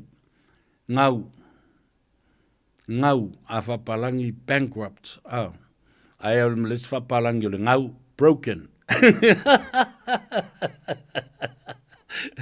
And it broken la into two. Broken into small hundreds of pieces. Broken outside, broken inside. Broken all over the way, all over. Au te ata I nei mea. Lea ngai o soile ita, ai te ata ona o tangata. Lea na ngā ua si e mea rea tunu. Ia na fua mai a. Tele o e kalesia. O mea, o si mele o te mutuai o wofo I tele. Lea ngā sa moli mawina te itai o le malo I le nāwai tau. E ei le tātou wālele, ai a malanga mai I asi singa I a inga, pe malanga mai foi. I ni siaki whafo mai. Pe malanga foi. I ni whanutanga whaavao malo. E le whele lei le tātou wālele ma le tātou whawālele o le ave fu a Samoa. E o isi wālele, I oi o taltonu. Lango valele na e o ngai o. Ai, manga ero ki e mai whai I se a fo I se whaataita inga le na ki e mai Samoa I nganga I ngei. Nga pu oile ula lo valele pe ngai ki e o. A la e wha o ngā mele tātou valele. Tele mea. Io e. Na wha le tonu. Ia. Ai tāti e wha pe nā. Aluatu ia. Ia nā futia ma sele futia atu ai nā mea. Wa tele ina mata ngā ai le atunu. Mafua mai lava ia I lātou sa tū le foi.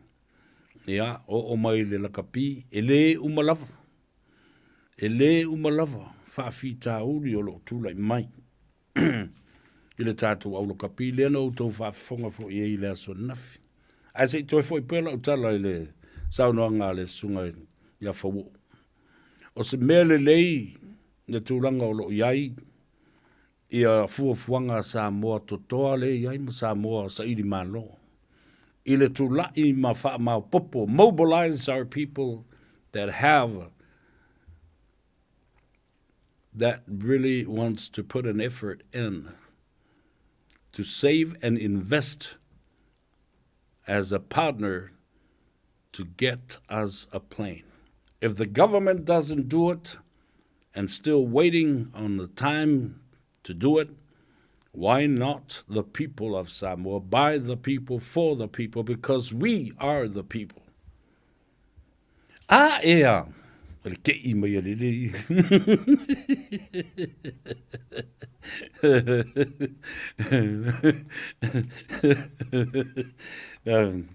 Ana nga whake i ko oi, ngai anu no kua vale ai.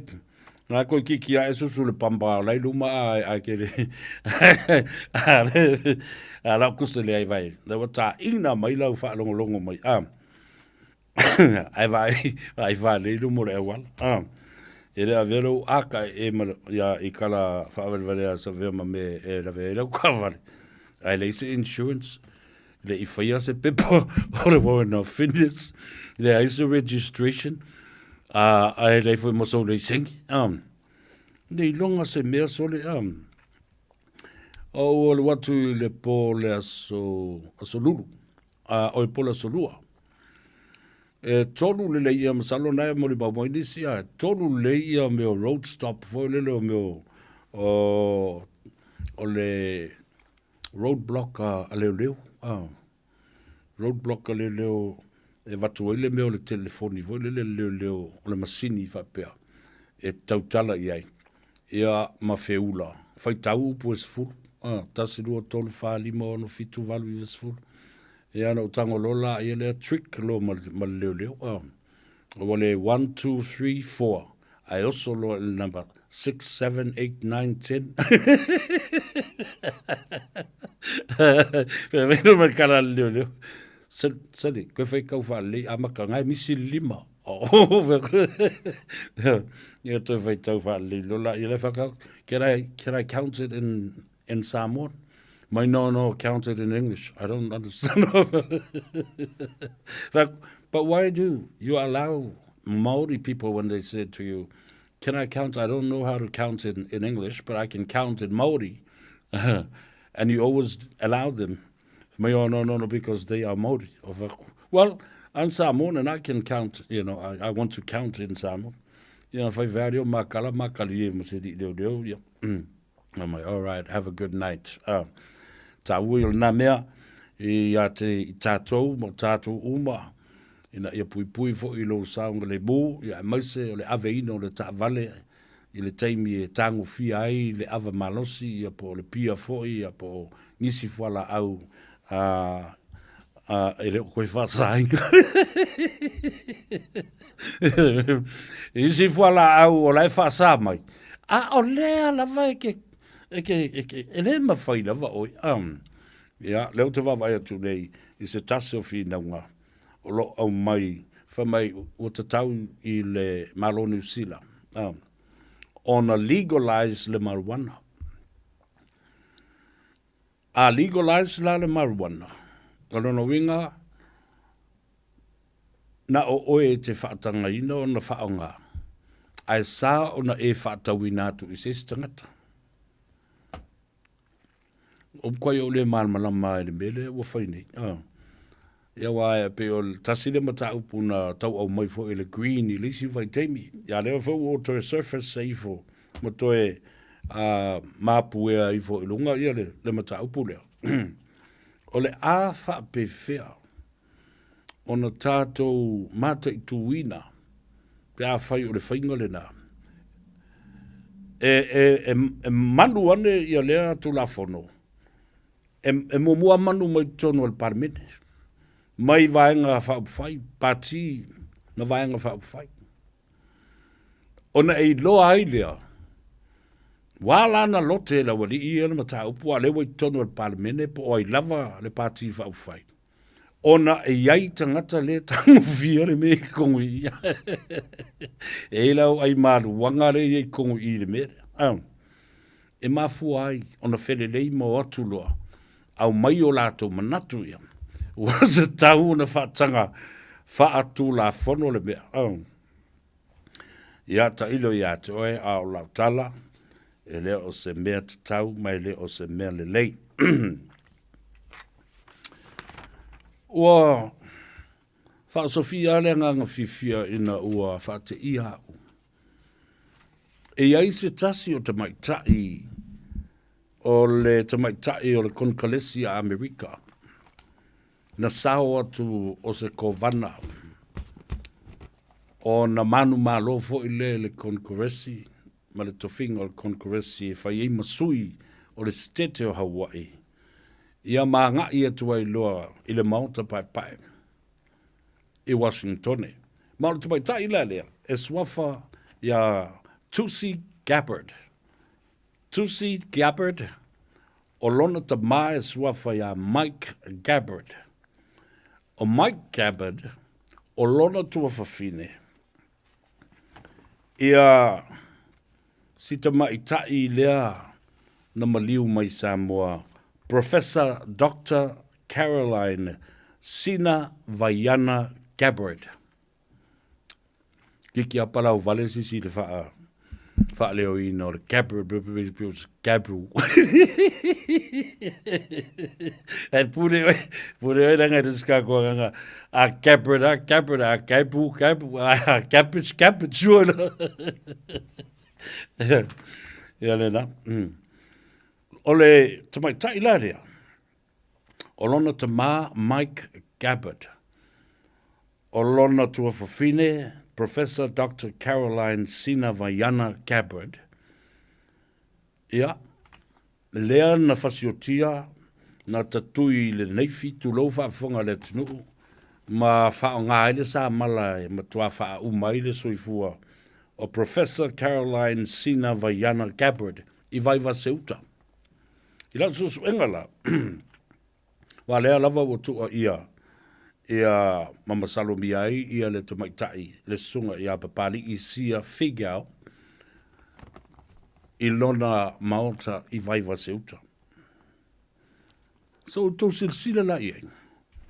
E iai o tātou tūtino, ma o tātou ngafa, ma o tātou sootanga. I le tele o tangata le lei, mawhau le lei, a se sila fo i la, i le tamale o senator, the Senate Mike Gabbard, le tuangane o Professor Caroline Sina Vaiana Gabbard, sa avea fo i ma senatoa. I le mauta o senate i Hawaii. Lea fo ina tula i mailo na fine lea o Tulsi Gabbard, ma avea fo i ma senatoa, ma tamaitai o le konkalesi e a ngai loa e fai masui o le stete o Hawaii i le maota pae Washington. O le tamaitai lea, e wha o nalu le tauvanga i lalo o le fua le vanga whaapawhai o le Democrats, lea na tūlai mai ei nei Joe Biden ma le tamaitai sui pelestene o Kamala Harris. Peitai, e le naitau sanga wa tōna i atu. Na wha mawai le Democrats ai whiri loa ina i atu lai mai i te tono le pati o le Republicans lea o lo o iai ia le pelestene o Donald Trump i le taimi lea. Sa i o lava ina whaia ina Donald Trump i le palota o le luasfulu. Ma toe tau ma whai mai iai. E a ngai e toe fia whiriwhiria o ia ma a vea ma Palestine o le malo tele o Amerika mo le paia inga lona lua. Au tilo tu, e mawalunga tele le tofinga na o ie le tamaita e o mai le taimile nei. Tulsi Gabbard is Mike's daughter and she was selected as a co-chairperson on Donald Trump's key and team Transition 2024. O wala le paloto le luasfulu. Na tau vai o se Palestine, o se sui tamoe e a vea o le Palestine o le malo Amerika. Na o whaitau waila ia lea, i le tala whaasolopito o le ainga le nei, i tutuila. O ni tangata ata mamai, o ni tangata lawi loa, o ni tangata e aoa o ina le lei, mai tele o lātou so tanga i Samoa, tutuila ma manua. Whapena fo i Hawaii. O isi fo i tangata sa umia le tofi ko vana, ma le senate i totonu o Hawaii. O tino ma ano fo i o tangata nei mai tutuila. Peo na tula i mai ai le ainga o le au Hanneman, o le au Sori ai. Lea na tula i mai foi le uso ya Mufi Hanneman. Salofi Hanneman. I to finga maululunga. E le ngata o le kalesia mamona i to tonu o le stete o Hawaii a maise le anga i le ikane oe ma ina i la ie. Ai on tangata sa umia to finga maululunga foi o le malo. O le tausanga luasfulu na tabo el te mai tai o tusi Calvert e a vea o se sui tau wā more Palestine wā wali toto tangata e a vea ma Palestine o le malo o Amerika, but dropped out later in the race. E whato arus fumo le tasi tausanga o le te mai tai. E ai fo i lona toto in tia. Ai se koko in kia i tutuila. Sa avea o ia, le neita mai ta i tala vau, o se Lieutenant Colonel. O ia fo i sa au auna le fita le National Guard, ma serve i le atunu o Iraq i le taimi le ana matua vela i le taua.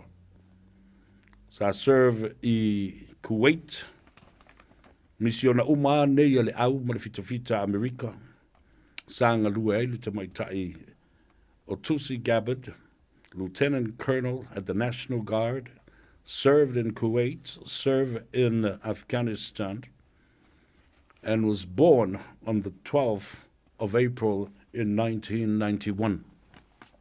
E tala vote le tangata le vave na escalate ma si i mawa lunga lona tūlanga. Ona e tupunga mai foi i tangata ata mai sa lato u mia foi i a tofi mawa lunga. O le malo. O nai ona matua o le sunga ya Mike Gabbard and Caroline, vai de o le so tanga lea. E se Mike, e se Caroline o le to olua Mike, o matua i o le tumaitai Congresswoman Tulsi Gabbard, e se Caroline o le tua fine o le senate ya Mike. Sa vea fo le tumaitai as a councillor mo le council for Honolulu City in the state of Hawaii.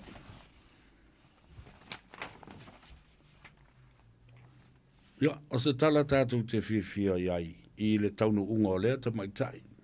Ma lea vea ai o se tangata o puwhai o malo e whaalolongia. E o lava ia Donald Trump no wawai atu o whaatalofa mafusi mai ma Donald Trump i se tasi o ana la unga i lunga o le pule laa. I le stete o Hawaii. O lona wing. O tātou tangata sa ili malo. Ai o le whaano noanga le nā. Ia. O le maliu fasi ai. Ma le tangata valeina. O le anti la leo stene. Congresswoman Tulsi Gabbard. Te mai tai professor fo mai o tusitala ma tusingatala. Professor Dr. Caroline Sinavayana Gabbard, Lena Maliu, ina ua whao o iai le maliu matua iai ia te maitai le sunga pali I sia Figao I Faiva seuta. Ia, tātou nofo watasi la lea tala tuli loa. E winga ile maliu lea fasio o le te maitai o Professor Dr. Caroline Sinavayana Gabbard. Ai o le tala whaasol pito fo o Carol, Professor Dr. Caroline Sinavayana. O stunga tana mo melona whailonga. Bachelor's, master's, PhD and doctor's degree, as well as her associate professor's degree from the University of UH. Ele mamau ale University na il tauranga ma University sa uyai. Brigham Young University, Hawaii campus. Au nā lesa o ui nail te mai taile nei. Sinavayana. O toi vava ailo I ata lau te mai tai o talavou. O whapela o talasole. O te māsani lele ai. Sa māsani na malanga mai I pia. I Samoa manu no fwai isi vai teimi. Ia e whailoa ia ele mea fo lele o le kasi mawhanga ina ile le fo ile ngo le mea.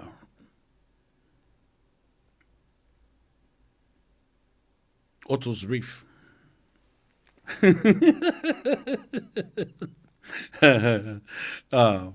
Ina ile Otto's Reef. Le masani no wa ai hei.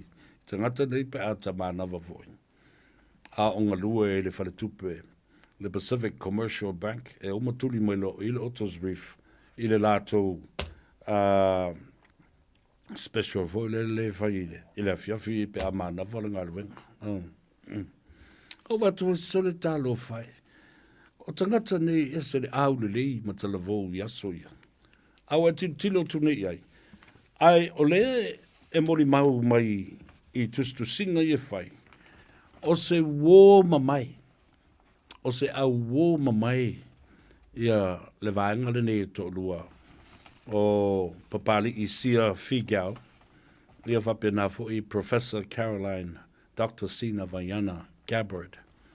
Ona e tutusa leo lato whailonga. La malmalama in terms of literature. Pacific literature. I tusi ngā tala, o tala whaasolpito, historical events, e mea te tupu I le vasa, le Oceania, Samoa, Tonga, Fiji, New Zealand, ma Australia, e mese fo I Hawaii. Whai uma whailongo tangata ne. A le lao te tau masalosalo. Ini mafua anga. Pe o se copyright, po o se soliina o se tulafono. Copyright infringement, or a breach of contract, or plagiarism. Wa tasi nā mea ele, le vesi lau tustala man. O le mawhauwhaunga o lesi tustala. Ai apo mai e lesi tustala mai e whaonga ina. Ai le whaafetai ma acknowledge le ngā ruenga sa whai e lesi tangata. Leanga o I e pui pui e le tulafono.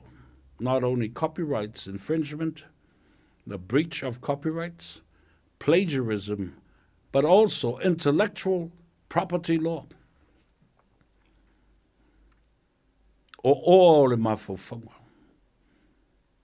O na whatino lawai o I o mawhauwhaunga, the originality of those properties was intellectual, it was by you. O oi, e ona ia. Ala fo la le nae le na fai me le copyrights, e mea musika, tusi ngā tala le, o le mea na le aruilo mawhauwhau, tonu nei, o se mea whapena. A le o le nā foi. Tātou te mawhauwhau is a partnership infringement. Se la ngā ruenga sa ngā rue whatasi ai, tusi ngā solo, tusi ngā tala, a partnership or a contract that went wrong. Ia, tati e whapenau le la whaia tātou tala I vai whanua. Ila nganganga Peritania, tātou toi whai mai, pia mai a tātou whaasisilanga ma tātou tala dei I vai whanua. Ua na ole Radio Samoa se furulima iwa toru a mo e tautuaina o e ilaungangana fitu aso le vai aso. Masala ua e ai I fale fo mai, po o taa vale ale fono ma e whape ane, ua nao au aunanga tau soifua malolo ina ma nifo mātau te whaia. E tele le fesosoani e maua ia mātau. Fesosoani mo le ola manuia o le mawhauwhau. Polo kalame e tau fia ai le tau mawhatapaa. Fesosoani mo tina ma pepe. Fesosoani mo whaia o siaki I le whale mai. Fesosoani mo sauwanga I a inga. Fesosoani mo whanau ua I umale a onga. Mo nisi whamatalanga, tanga I ane I lupenga ta whailangi www.thefono.org.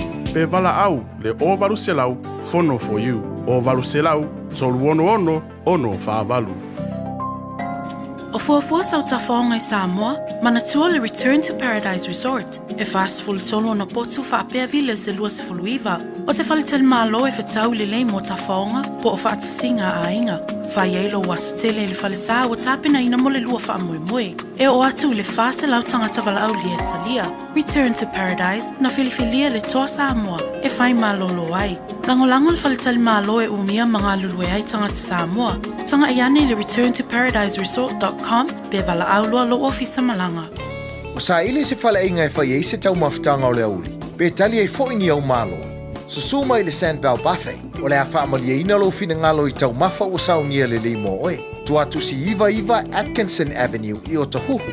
Lunch mai le sfurtasi I le lua I le awauli. Telefoni lua lima iva fa o. Lua lima iva fa o.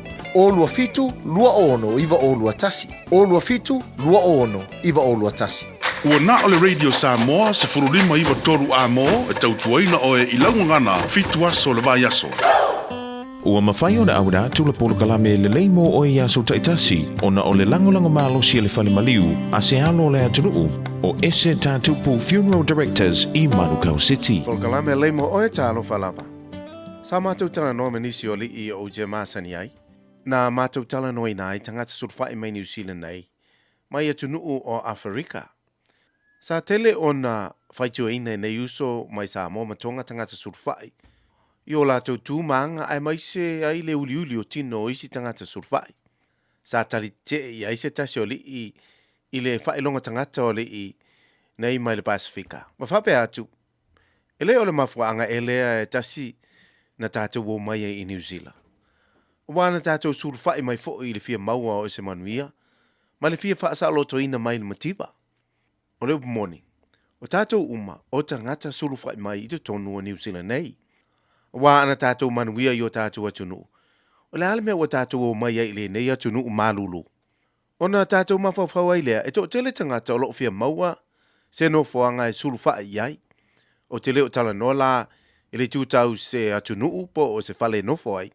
Ai o tangata o loo tātou whiwai, ma whetau I awala, ma so o se vaenga o ai tātou te whetau I ai. Se tangata o loo amo se avenga mamafa, I le nuti mo moia o le fatu.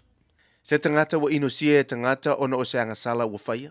Se tangata o loo fia maua se mapusanga, I le tele o whai tionga tangata. Se tangata o lea lo whaina tangata, ona o a meo mātanga. O te mana tuai, le tala le sa maria anga lei. E pei ona whaatusa I ai e tātou yaso nei, se tangata pe ato e whaafo I se ato tupe, ma isi mea le lei e whai. Ai o le sa maria anga lei lea tau tala I ai le tuspaia. Na la vea ai le tangata ese. Ele iwa ai le lanu o lona tino.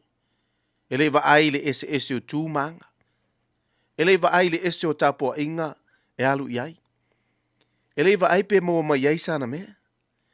Na oso I lalo mai lona no foa, na ti e ai I lana manu. Ma faa ma male manua. Ma toe fusi le lei. Ma salo I umi atu le tu la e fai ai le ngalue ngale sa Maria. Umalea si I le tangata. Na pua ngā, I lunga o lana manu, e ti e lona no fua, ai sa vali le sa Maria anga le lei. E le ngata I lea, na ave le tangata pua ngā I le whale tali malo, ma totongi e le sa Maria le whale tali malo. O ka le matau tio lea lofa o le Samaria. O le itu ai ngā Samaria lea o lo fia maua tangata. O lo fia maua se sulu fa inga I mapu iai. O lo fia sila fo I le atua. Ma faa tali. Po ai se isi o ta ua o faa nau o le atua. E ma fai o na faa tino ina ngā luenga le Samaria ngā le lei I tangata sulu fai. A ve Yesu mau sulu fa inga. O na fai lea o na ta ofilo ino I tangata sulu fai. Ai faa tino iai lo alofa. Ma mana tua, e le lei mo oe.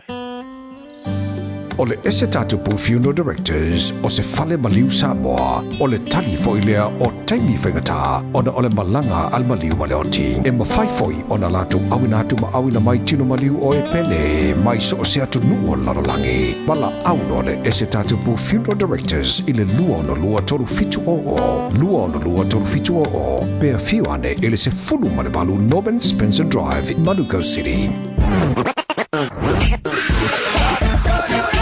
Malo soifua, o se fufonga Samoa, Radio Samoa, tasilima iwatolu amo, se kia Radio Samoa.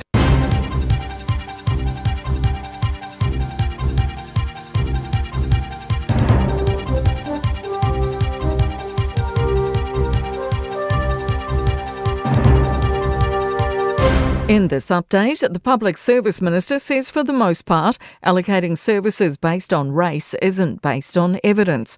A Cabinet Office memo released today directs government departments to put need ahead of race in all matters. Nicola Willis says this doesn't mean agencies will never consider race. It just ensures more analytical rigour will be needed to prove that's the best way to target services. Most of the time, that's just an actual assumption or a proxy, whereas the actual need might be more that there are people who aren't accessing the health services because of their housing, because of where they live, because of their low income.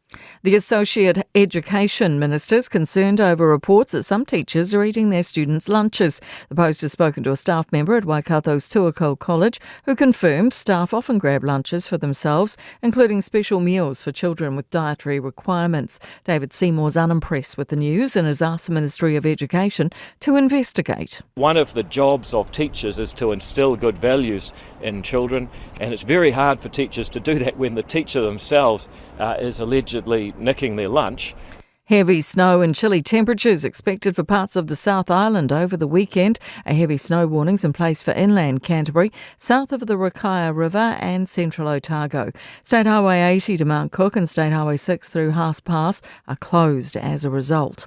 Suggestions Donald Trump's decision to avoid another presidential debate with Kamala Harris may be a smart strategy. According to a new Reuters poll, Harris leads her Republican rival 47% to 42%, an increase following the debate. Republican Party strategist Amy Tarkanian says Trump has already secured his base. She says he'll be wary of rocking the boat with moderate voters. There are a number of people who are still wavering in the center, and if he continues to have another mishap, it very well solidify his next loss. That's news. In sport, it's a washout between Afghanistan and the Black Caps, with day 5 and therefore the test abandoned without a ball being bowled. More rain arrived overnight in the Indian city of Noida. New Zealand coach Gary Stead wishes things were different. The guys are really disappointed. It was an opportunity to play Afghanistan. It doesn't come around that often, and they have some unique sort of bowlers in that as well. That's always good to get your head around. Bulldogs NRL star Josh Addo-Carr has reportedly returned a second positive drugs reading following his much publicised roadside test in Sydney last week. Addo-Carr will miss the Dogs' do-or-die elimination final clash with Manly on Sunday after voluntarily standing himself down after reports surfaced his roadside test contained traces of cocaine. That's sport. I'm Jodie Gill. 24 hours a day, 7 days a week. Radio Samoa streaming live on www.radiosamoa.co.nz.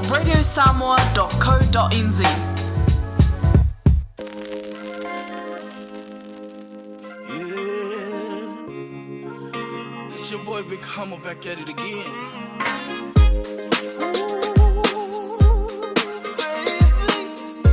So my boy, turn this up. DJ,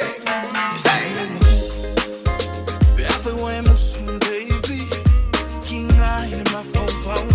Man, Lucy and Lacey make a sound. Yeah, look for my mouth.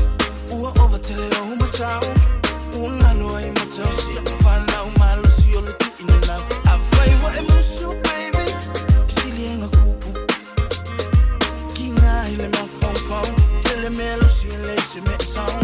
Little fun with my mouth. My loss till it home sound. Una loy my toes, see it fun now. My loss, you're taking it now. If you look, baby, what's that? I have a no. Mole, yeah, man, too. Got going with lace if I lose so low. I look, baby, what's that? I have a no. I act to feel for my buy young where I feel my see my alone not how we. Ja, toi whatalofa ia te oe i le Gagaifo Faiva i le nei fo i a fiafi ia manga i tu loa i le fale. Ia o le manawa o ngā ruenga i les whareile. Te le fo i tā vale. There's a research on a lot of accidents on Friday because wa tope fo i le mea. Ia. O fia vave o le fale, o fia vave o le papu, o fia vave o i le tonu sa auto whaia maisi a wo. Ia. Ali Panyani. Listen very careful, Panyani. Listen very careful. You're a silly boy. Did you hear? Nobody is making fun of Tulsi Gabbard. We are all proud of her achievements and what she does for America and the state of Hawaii. Yeah. Leona uwhatu leia nei. Whawhitai, o lo iei o tātou so tanga I tangata ata mamai o Samoa. O lo alala mapapa au isi atu nuu ai misal teina lea. Tulsi Gabbard. I've also mentioned that she's a co-chair for Donald Trump's transition team. E leisi si e whai se tala whapena. Lena e whaalonga mai nei le research. So why? Why do you jump into my research for? If I didn't bring it up, you wouldn't even know that I was doing a research on her. Yeah. Don't be stupid, my look. Therefore, doesn't na me or plagiarism. O le kopi fua mawhauwhaunga o reis tangata. Where I whaalonga mai o le tala no atu I le nganga fia. And trying to make connection to her auntie that was killed in Samoa. Professor Dr. Caroline Sinavayana Gabbard. Yeah. Ia le nala ia. Te wite fia tamaleanga.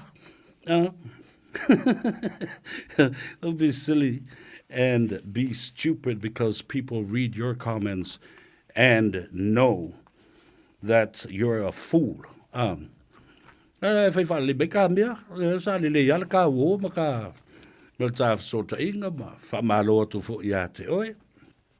But don't twist words, because nothing on this program have ever said any bad word about the Senate, Mike Gabbard. I've said that. Whaftai I nei, alo matama whanau o Samoa, o loo ta'u ai, e lenga te le nai te maitai o Tulsi Gabbard.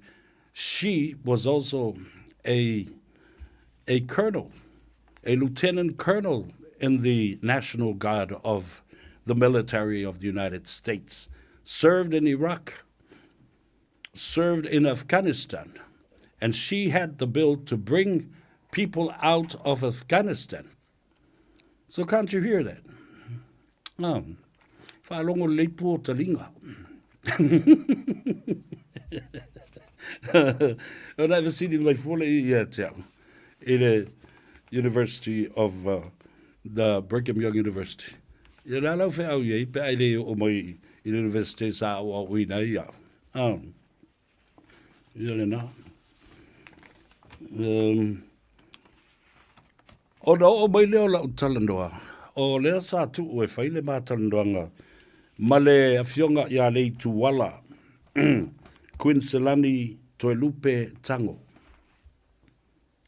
O ia lea o se tasi o teitai ia po o whaatonu sili o le vaenga o le ono mea production. Ioi, peitai o lea sa tu e matalanoa le lima le fiafi nei. Ia o lea o lea avanoa mai. Ia talu si ia o lea soa tai au. O lea mo se avanoa ma te wheilua iai ma le fionga i le whaatonu. O se tasi o whaatonu e ngā lulue i le ono mea production. Lea sa la tau whaatau teia. Ia le tūlanga o le Miss Samoa, Miss Te Wila 2024-2025. Ia, o le tamaitai lea, o le ituwala Quincelani Toilupe Tango. O loo whamautu i ono o seisinga luenga amalo o whatasi i to tonu o le atu motu le atu nu o fiti. Ia, whamoila le aso atai au. Ale am whaio na maua i se awa noe tala noa i fo i malea fo i tamaitai. Ona o le tūlanga sa iai ia le whātau tainga o le tātou Miss Samoa and Miss Te Wila. O le aso fo i atai au, o le amaua i le awa noa.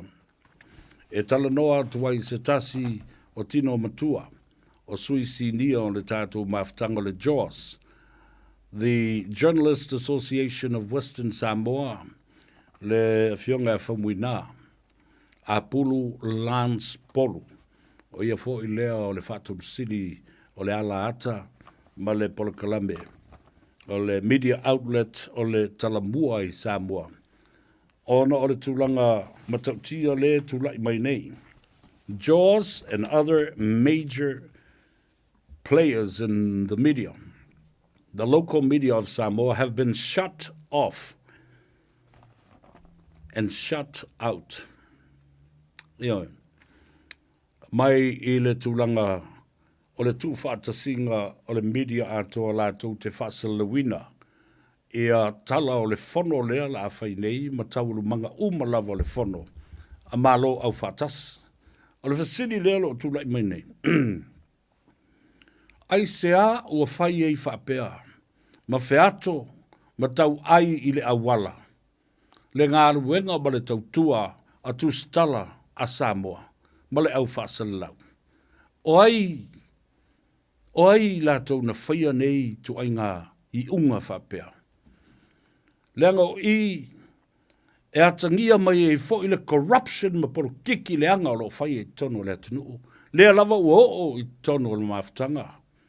Ma le societe o le autu stala ma le au whaasalau. Iau ke le kaia upopole po o ai ale tangata. Na te whaia mai se tala i ale atau sa vea e winga i le mata upulea. E te tau o na whatalai, ma tala le tō whāma le whautanga. A o lea watu le media mai whafo. Media ai. Le MMG le nale. O te le loa. I don't understand what it stands for. And has this company, media company outlet, applied? How did they win the contract to disperse and disseminate information? A oi e pule mai, oi pua e pule mai, I tama whanau le atunu. A lailo ane, I le whaatino ino le ngā ruenga au mai a wātū whaasalalau mea umatou te mana na o ai. A o nisi foi o lo tū lai mai le tātou whainga malo. Po o whela o Yale Minster. A o aisi I o ia lo tutu I tua o le whaatino ina ma le whaafoina o Polokalame nei ina ia ma whai o na whaasalau atu I whafu. Who will take the story out a whailai whaile whontanga I le ngangana perita ni ai tonu o Samoa. Po whea lava le me whaiei. O ai lai whaamatala ina wha Samoa.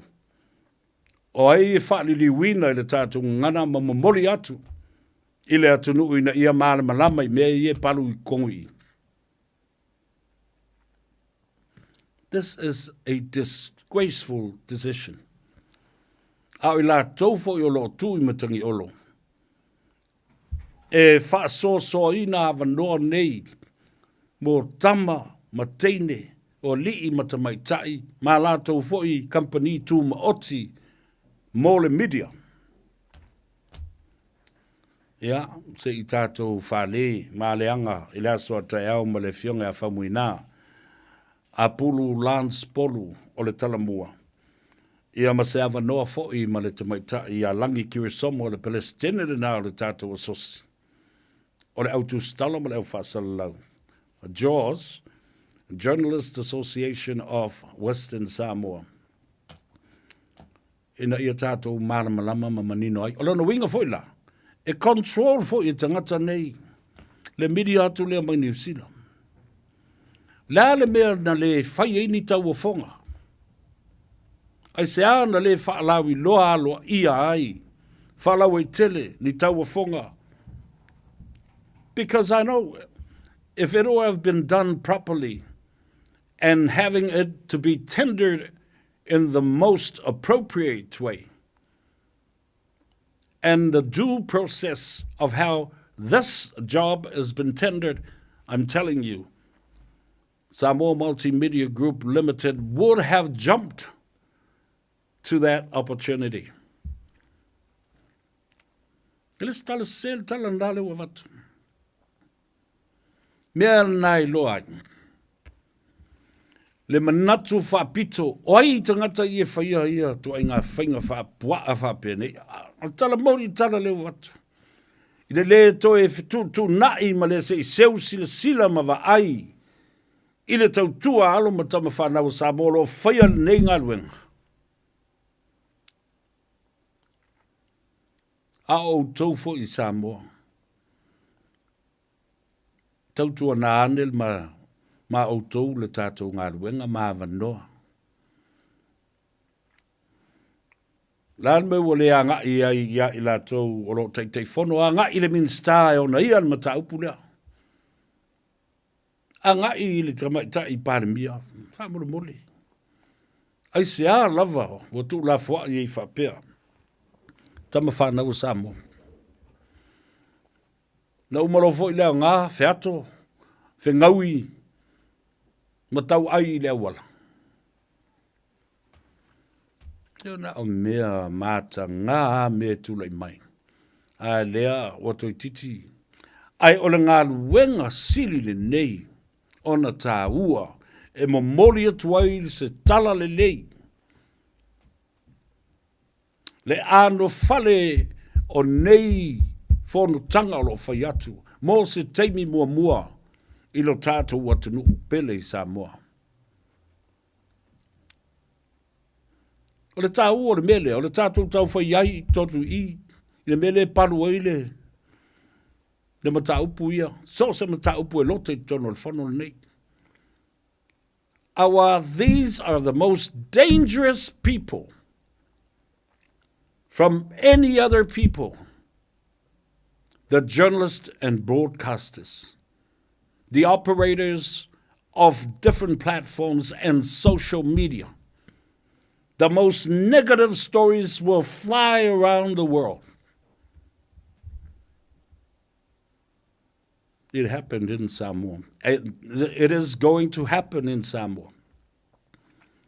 Oi lai whasau sa o tala ia papalangi ma isi au tustala ia. Ele no nofo i Samoa leo atu.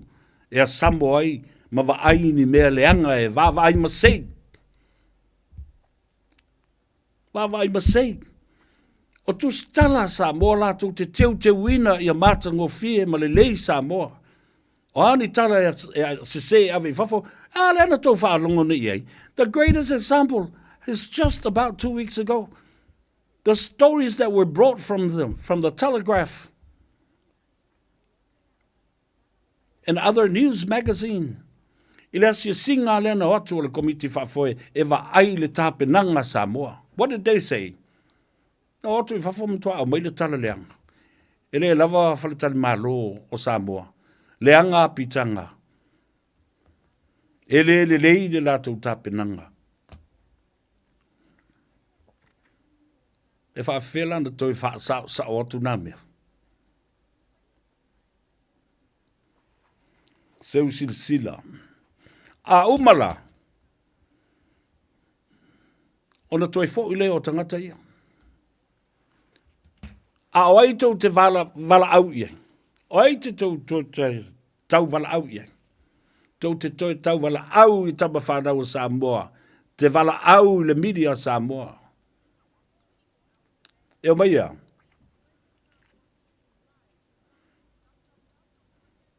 E o mai se ia watu iei. Lau tau tau wha. Se I wha sala lau tau whanonga. Ma mea na tupu ma mea na whai. I don't think this is justice for the Journalist Association of Western Samoa. And it will not do justice for our country itself and what will be panned out in every discussion during this meeting of JOCOM. Lela lena, leo fo tu avatu la tu olalos tu stala sinia, matua ele ngā luenga. Tangata whaasale lau. Nei outou seu sila. Outou umaolo o se ai i le whai o whai unga whapea. Manatu i alo matama whanau o Samoa ma le lato tautua le fias fu tau sanga watuna. E o mai le tai au na nei. O ia tau le lei ai Samoa, tama whanau o Samoa i alo whia ngā ruanga lo molia le tala i tua. O ai, o outou e whaia le whai unga ina ia include. This is the problem. It is not inclusive in your judgment and your decision making. And this is one of the problems that is happening in Samoa. Not only corruption, but poor judgment and terms of leadership. Outou wawa ai le whatua umafo ina whaila research. Le mafua anga e a lai o na pa maulalo le tātou au le manu Samoa, ma le teito fitu, ma le under 20, au o teine mea umalava. Because no coaches have reached level 3 of the coaching experiment to become an international coach. Ito tonu o Samoa. There are very few of them. A o neifo I tangata a well qualified ile stage 1, 2 and 3. Ile o amana ia. Lala le na ia lai o le coaches tangata. Ile itai o lato malamalama mapasi their qualification and certification to level 3. E lai o na watu istangata e watu e coach tono tato. It is a job. He needs to be qualified and certified. Lala fo lala na e whaingo fie ona tutuli tangata nei. Ma le sa inia whaale leia lato kon kalate. Aisea, o le I loa le yuni la kapia Samoa, e le I qualified nai ne uso. E le I umala lato certification from stage 1, 2 and 3, level 1, 2 and 3. E o lava, I le level 2 e tau ona pasil tangata, e le ngata o se lau whali, international referee and an international coach. A whea e la wha sa oi nei mea.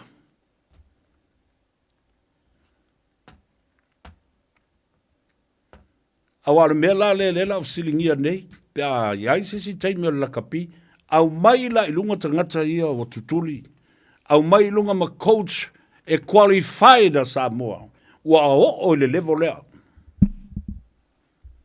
A wale mea na lea lai o na utau whaata mala. A whaifoi lai le o le level lea o coaches level 1, 2 and 3. I le mawa lunga lea. Olona winga. Ele I lava tā pena. Le mala malama ma le mawhau ina ia pasi ai e avea ai o se whai a onga ulu wha avao malo e mawhai o na ia koleni ina se au wha avao malo. And that's why the standard drops. Oto sisila lai e. Pa mau lalo lava le standard o le performance fo ia tama. Leanga e le qualify le coach lena tofi nei. Lea fo na le foi ini contracts e tustusia. Na le fai ngutu ale ta alo ngutu ai fa pene e fai ngofi ai a. A vai le mengo le tusi lena mai. I le fionga yanga mana. Rudolph Kyles, this contract doesn't warrant any natural justice issue. It is almost like an agreement between a master and a servant. Tō wawai taramata ngai whai. Mai e le whaiase kon kalate toi ngā mea whapea. E taitutusa le leia ma se vā, ma se whiutanga inga i le vā o se pule, ma se tangata fo lea wana o se au auna po se tāvini. E whaiuwhi au nā le wala au tua e sau la koa, ki ringi aku le mea lea. Whafonga le Samoa mai le e le tai toi ngata i lau tala noa le mata upu lea. Leanga o le manu Samoa, lea na pisa i nei, lea lava e pisa i lava. Pea lau te i loa le lei uma. I le lopo whea sau wa i le tonu, pe sau mai lunga le board, pe sau mai le to rua le i lalo i le vale o tangata ta alo, head coaches and staff. Ai po lal mena whai. Pe whai lalo i le whai unga, pe whai me lunga le whai unga. Ia le ala oto whaafonga tuni, wa ngāle tatu ta pisa i le melea. Lele ua avanoa, wa wha mawai le CEO. Ia whale o mawai ngā Vincent Fpulea.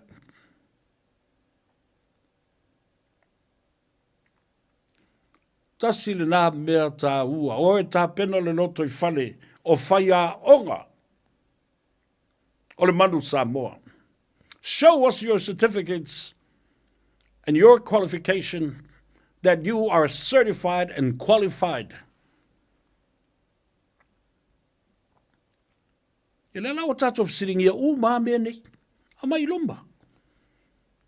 Ai le mawhaio na a mai iluma, wa lai si la fia le lei, e la tau neo lo whaululu e la kapi Samoa. Tofi a tangata, i le mea o le ua iai, i lo lātou tali tonunga. A wale whai the process of International Rugby Board and rules and regulations for head coaches, international and locals.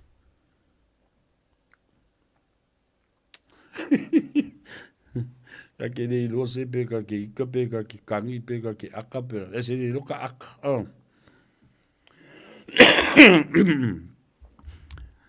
Ia, vai fosa vai o le ola. Nā o tumu fo ia pusa aisa ma oka a tātou maketi ma o lātou furisa nā wa taunu ua tu fo i lātou oka o le maota e le numerous fulma le tolu Lappington Road i nai o Tawa i le maota o le fionga i atuala ta wātau pa utino ia polo fionga fo i le soli i fa i le matuali ia whafteitele mo le avanoa o lo mwhaiona wha a vanga i le maota e vea mo tātou maketi o fitu lata i le valu tau sanga. Ia ua maasani e ia o Tawa i nā. O langa wale isa u whangu o ingo fo ere i o la uli sa ako la u whangu le vai o le ola. O tau oso mai mo lo whee ina o tilo atu i mea ia o te su e iai with other sources, reliable sources. So, le ngata la ina tātou tā alo disqualify e a whapea ma o tātou whaiaonga. Ele i o le anga waa e te tau o na pasi ai, ma mo o lātou tu spasi ma wha mao ni ai, e ma whai o na lātou. And this sickens me because now the mental issue kicks in. E alua rua me ko kia a le whaiaonga kuri. Alua rua le bad performance a le whaiaonga kuri. Aisea, ele i qualify, ele i pasia e tusa i le mawalunga leo le pā e te tau o na iai. Pe a whai tātou te tau sisia. ia tu la fono le IRB ina ia qualify tangata nei. O le si la fasili tu lai mai. Awa o coaches nei e totongi mai le IRB. E whape whea la. Ona totongi mai le IRB, coaches ia le io o stage 2 and 3. Level 2 and 3. O ai le pepelo o le uni la kapia Samoa, ma le pulenga la kapia Samoa, o le o tusi ai o le IRB, o le qualify tangata ia, o lo lato whaia onga ma vea ma whaia onga ulu, o le Mount Samoa. O lono winga, all this time, Samoa has lived a lie with its rugby. That is my challenge to the Samoa rugby. Amai lunga certificates o tamaia lewa whaia onga ulu nei, they are international coaches. Amai, te tilo atu i le tunu. O ia nei le afo i le Samoa Observer nale me toa Prince le mai ai. O ai lea, o lea le level o lea o iai. Pe qualify. A lea watu i qualify. A lai tutongi mai o. Ai le loa le fatu a mo nel suswenga. E to a tele le yo o le level 3. Le ti ofo i la, na o le pu e tangata o tātou tama. Ma se sela, langa le lava le malam lama le coach. Internationally whaavau malo. Iana me totia ma mea o o inai. The game plan. And then secondly, writing a report after that. After one event, another tournament. Man, oh man.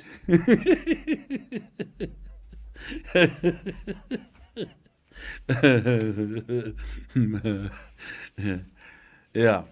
O tō nai whanongolongo mai. O wape sole ka whiwhi le mea wo, o el su e ngā leri, i re o sa vea.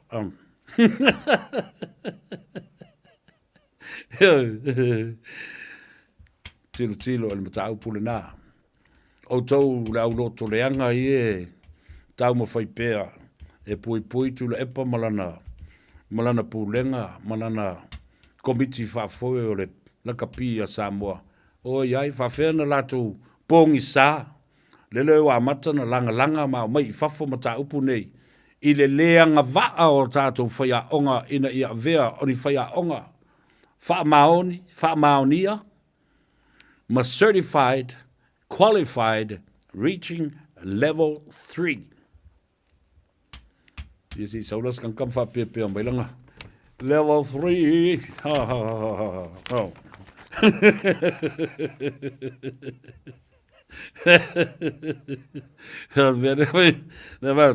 Nga o mea manki fuia me e fuia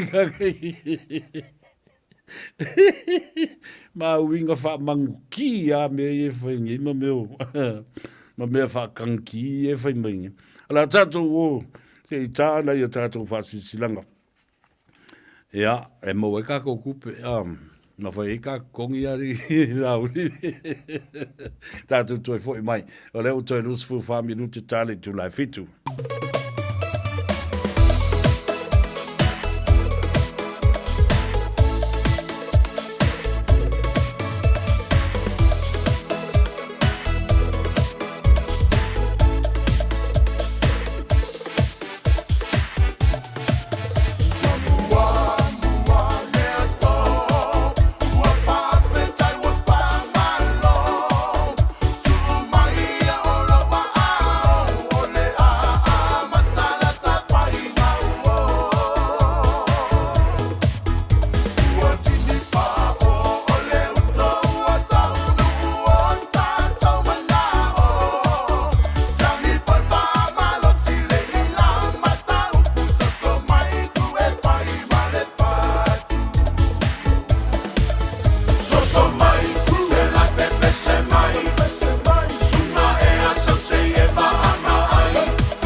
Suma ea sau sei e vaanga ai Toko so mau fia fia ai Pai pai mani e awale so ona pai Namasiki tonga wei mai Whakatau pasi pea ke vino takai Lue lue ki loto te ki whai mahosino Whakatonu ki o whasi manako Tahine tonga tau o lunga mai Whakateki peke hao tai Pola haka peke mali mali mai Wasi tu wasi ki ho whasi manako So mai, se la te se mai Suma e a sau sei e va ai Toko so mau fia fia ai Pai pai mali e awale so na pai So mai, se la te se mai Suma e a sau sei e va ai Toko so mau fia fia ai Pai pai mali e awale so na pai Ia le nā e sa o ai upo le pese whai mali e ole so na whai ia paniani ai whai mali e ole so na whai ara wa mio e se le whiko kanka Amerika pe au kalangoa kungei I polo kiki a Amerika what do you think? That is so silly. You have to share your knowledge, your experiences, and what you know about politics. That's my right, Paniani. Yo, ai le whapela, e te nofo ina, o e malamalama ato ai la ia le mea. There are lots of people that live outside, very experienced, looking into the environment, the dangerous environment that you live in. And watch this space. One of tomorrow or next week, I'll be talking to the president of the Senate, President Tuaolo Manaya Fruin. Le omo mele mafsota inga male a fionga ele Palestinian o Senate. Le fionga ya Tuaolo e whananga fulu iai le motu ia whapea fo ilana tausinga wā le mao o pūtasi. Ia sua ma vai whanua. Ma le la au nā motasi. Ma le nofa ma pū. Fō mai tulangi. Ia la le a maua se avanua. Wā langa o le tā ua o le melea. Le mwhai ena so tai mo tātou whanongolongo. Awa tātou te iloa ai fo ilea. Mai maota e lua o le senate.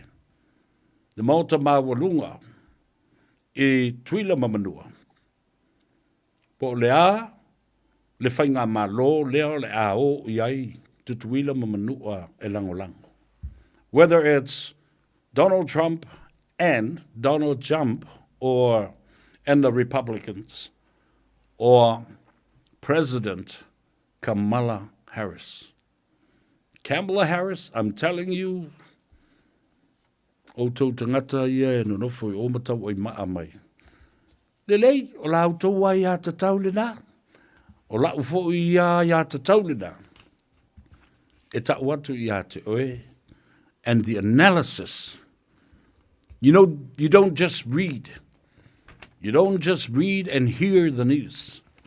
You dissect and analyze the news. And find facts. Wala sisila nei la le au fiu la vale le tali tonu la tala le nau fa yat. So what are you going to do for me? What are you going to send me a gift? Or send me something? E osi e lo to ilalo. Vai e lele tai ia o le teimi o le whainga panota. November the 5th. Lau tau sila iai. Sole ta fe le sa o le mate le tangata le neo sa vea. I le pelestene fau o le atu le mai. E le mafuanga. Te le mafuanga e lei o le au fai atu. O le analysis le na, mai tilo tilo I tua maluma. Sila I plesteno lo tu like mai nei le fingaunga nei. One is looking backwards, thinking about himself. The other has a plan to take America to the front, and that's the woman. Yun. Le mea moni, le mea nena. Nena whanau whale me toi mawhau so le ka whiwhi le sa o le prediction. Every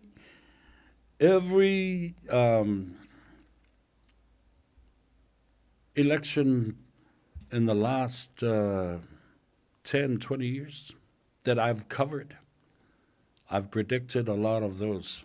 E o fo lava ia I tātou Samoa.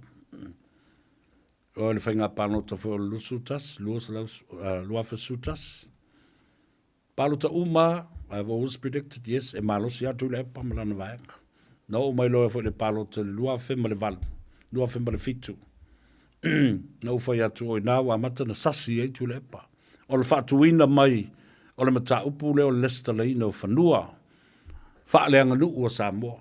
O I, o le ati tō ai vai o tu le epa.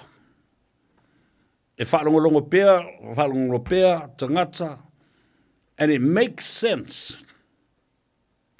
You know, makes sense I le whaalongo pēr o tangata o whaamaramalama. It will finally sink in.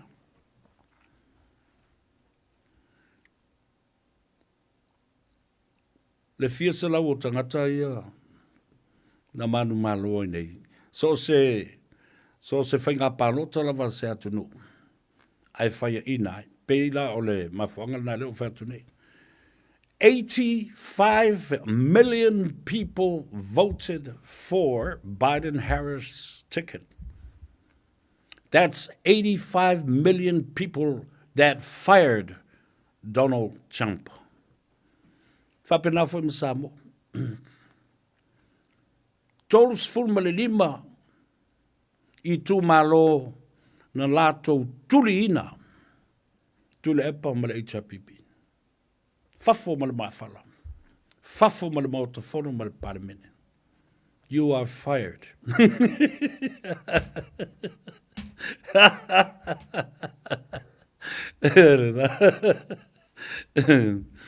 Ya, ta fonga la ya. Ele ono nofo le lei. Ele o nofo le lei. Le yuni la kapi le a Samoa. De la kapi a Samoa malana. Le ua pā ma I fafo le tala. Le ua liki ma I fafo le mata upo le qualified o le tele o la wali I talo fai. Ala me uko le o I faa uma au tau suenga. Au tau I o mai nei coach. Faa uma au tau suenga. Ma I a pasi au tau suenga se I o le level 3. E tangata. Nai tangata la iti e lava la ua pasi level 3 to become an international referee and an international coach. Sila le telo tausanga. Ele I o level 3 easy coaches. Ai sa coach lava. Ona o le discretion ala uni la kapia Samoa. Ai to tongi mai ele IRB. Alono winga, whatever the sort to la fono le uni la kapi. I le faa waupea on a coach this tangata I le au faa le vao malo Samoa, le manu Samoa.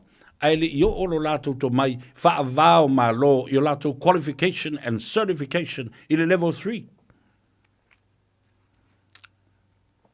Ai tongi me te se lau wafe mai le IRB. So you tell me, wa ole wa nga ia lumar ka ko sa ili alu lumar tato sa ili nga I mea nei e ufi fa manungase ai ole halo na tali ole tu o pata tu o mea nei po longa I tato au po longa I alu mafana o Samoa ele mafai na si I lunga ai ole mea fana ele mafai na si I lunga le performance tato tama pe a fai a limit e limit le malama o le whaiaonga.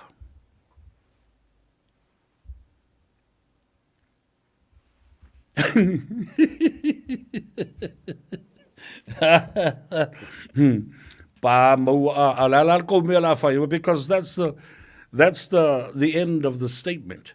Where to from here, what you're going to do to it. This program will be all over the place, and people will be reading it and writing about it and commenting about it. So Radio Samoa, you and I are both in the sinking ship of our international rugby. O oe maa uma I tātou uma leo o tātou tie. I le vaangoto le tātou au ka pi whaavau malo. Tālo whai le manu Samoa ma e ro se e pēr. Ma lātou whai unga. Leo o lava I whai aonga. O sau I tua le tala e tele o tātou whai aonga. E le I tai qualified. Ma o le standard e talia ina ai whaavau malo. E le uni la ka pi ale lalo langi atoa. Corrupt. Fai mea pio pio. Ana lofa lele atunu. La me le fa tupe ai ia fai aonga ia awa oina. Ma maua o latu to mai. E mana o mia. I tu langa whaavao malo. Why don't you fund the learning and the teaching of our own local coaches to earn their certificates and their certification and qualification to coach our international Manu Samoa? It is a sad story. Ia, lena. Lofa mai le tua vai lua tusa su tātou manuia. Ai tau ave pēle ma tā upule nei. Ia wa ai longa iei seisio I lātou. Ai longa e iai seisio le lātou. Wa tasi nā mea leo tu lai mai nei. Leo tu lai mai nei I lau wawa ai atu. I le case leo ngalu mana. Ma le uni la kapi lea Samoa. Le tātou la kapi Samoa. E o atu nei mediation ne la whai nei ma lātou whinaunga I e whai e tinga ona whinau atu ngalu mana. Look, you verbally gave me the contract. I trusted that and bargained in faith.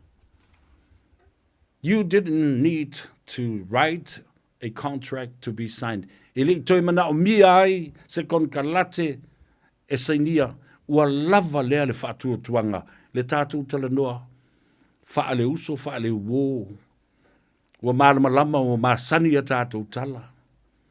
My word is my contract. My word is the Bible and the truth. Opuna le la whai nei. E watu nei o le talanoanga ma le mediation le whai o le vaso lea. Tal tonu mai o tō le me whai. I le meo le atatala ai e la wali I el sai pua a e tū lei I ai le whionga I le nganu mani mana. Tasi ala tō tala. E vesili nei a nganu mani mana. E o low qualification I lunga level 2 ma level 3. E o. That is the killer question and $1 million question. They will forget everything about a verbal or a written signed contract. They will to fa fonga le wali ki le mei tua. Tele la wali ia. Talo fai nai tama. Da fa feon tātou toi whaavale ina o tātou tangata. La le mea o le whaatupe ai. A oa onga nai nei uso. A wā e atua le tei tausanga, tei lua tausanga. E pe ala ki alu l'universite. Whainga umo nei mea, coaching clinics and coaching workshops. And it costs money.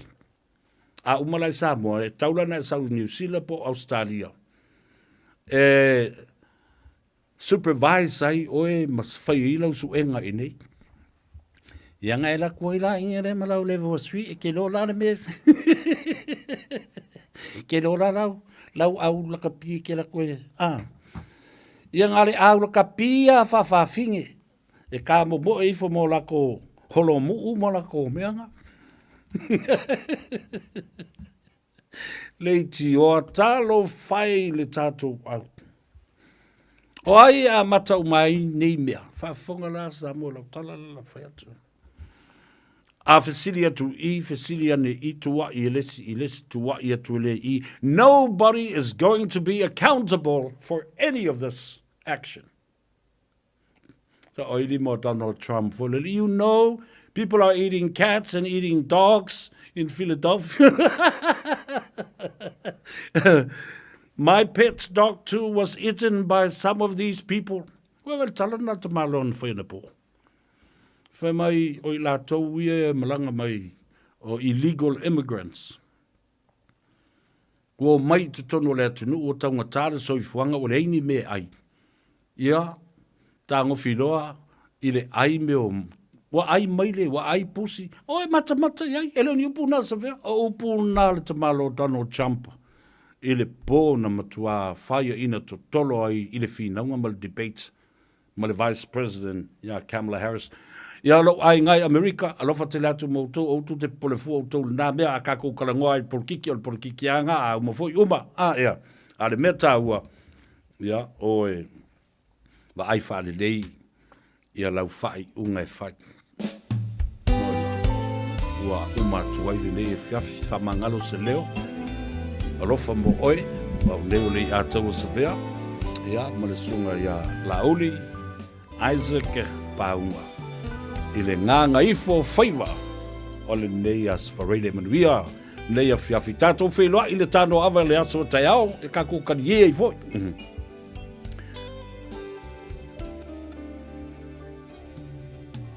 Manatu le mafutanga o e mau o e manatu mahita o tu mawita I lo fatu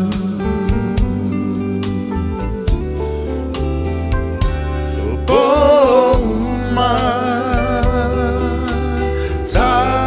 te tala no ai momo sao se aso tato e fiava ai te busu e fuli mai lo tu ala pele o te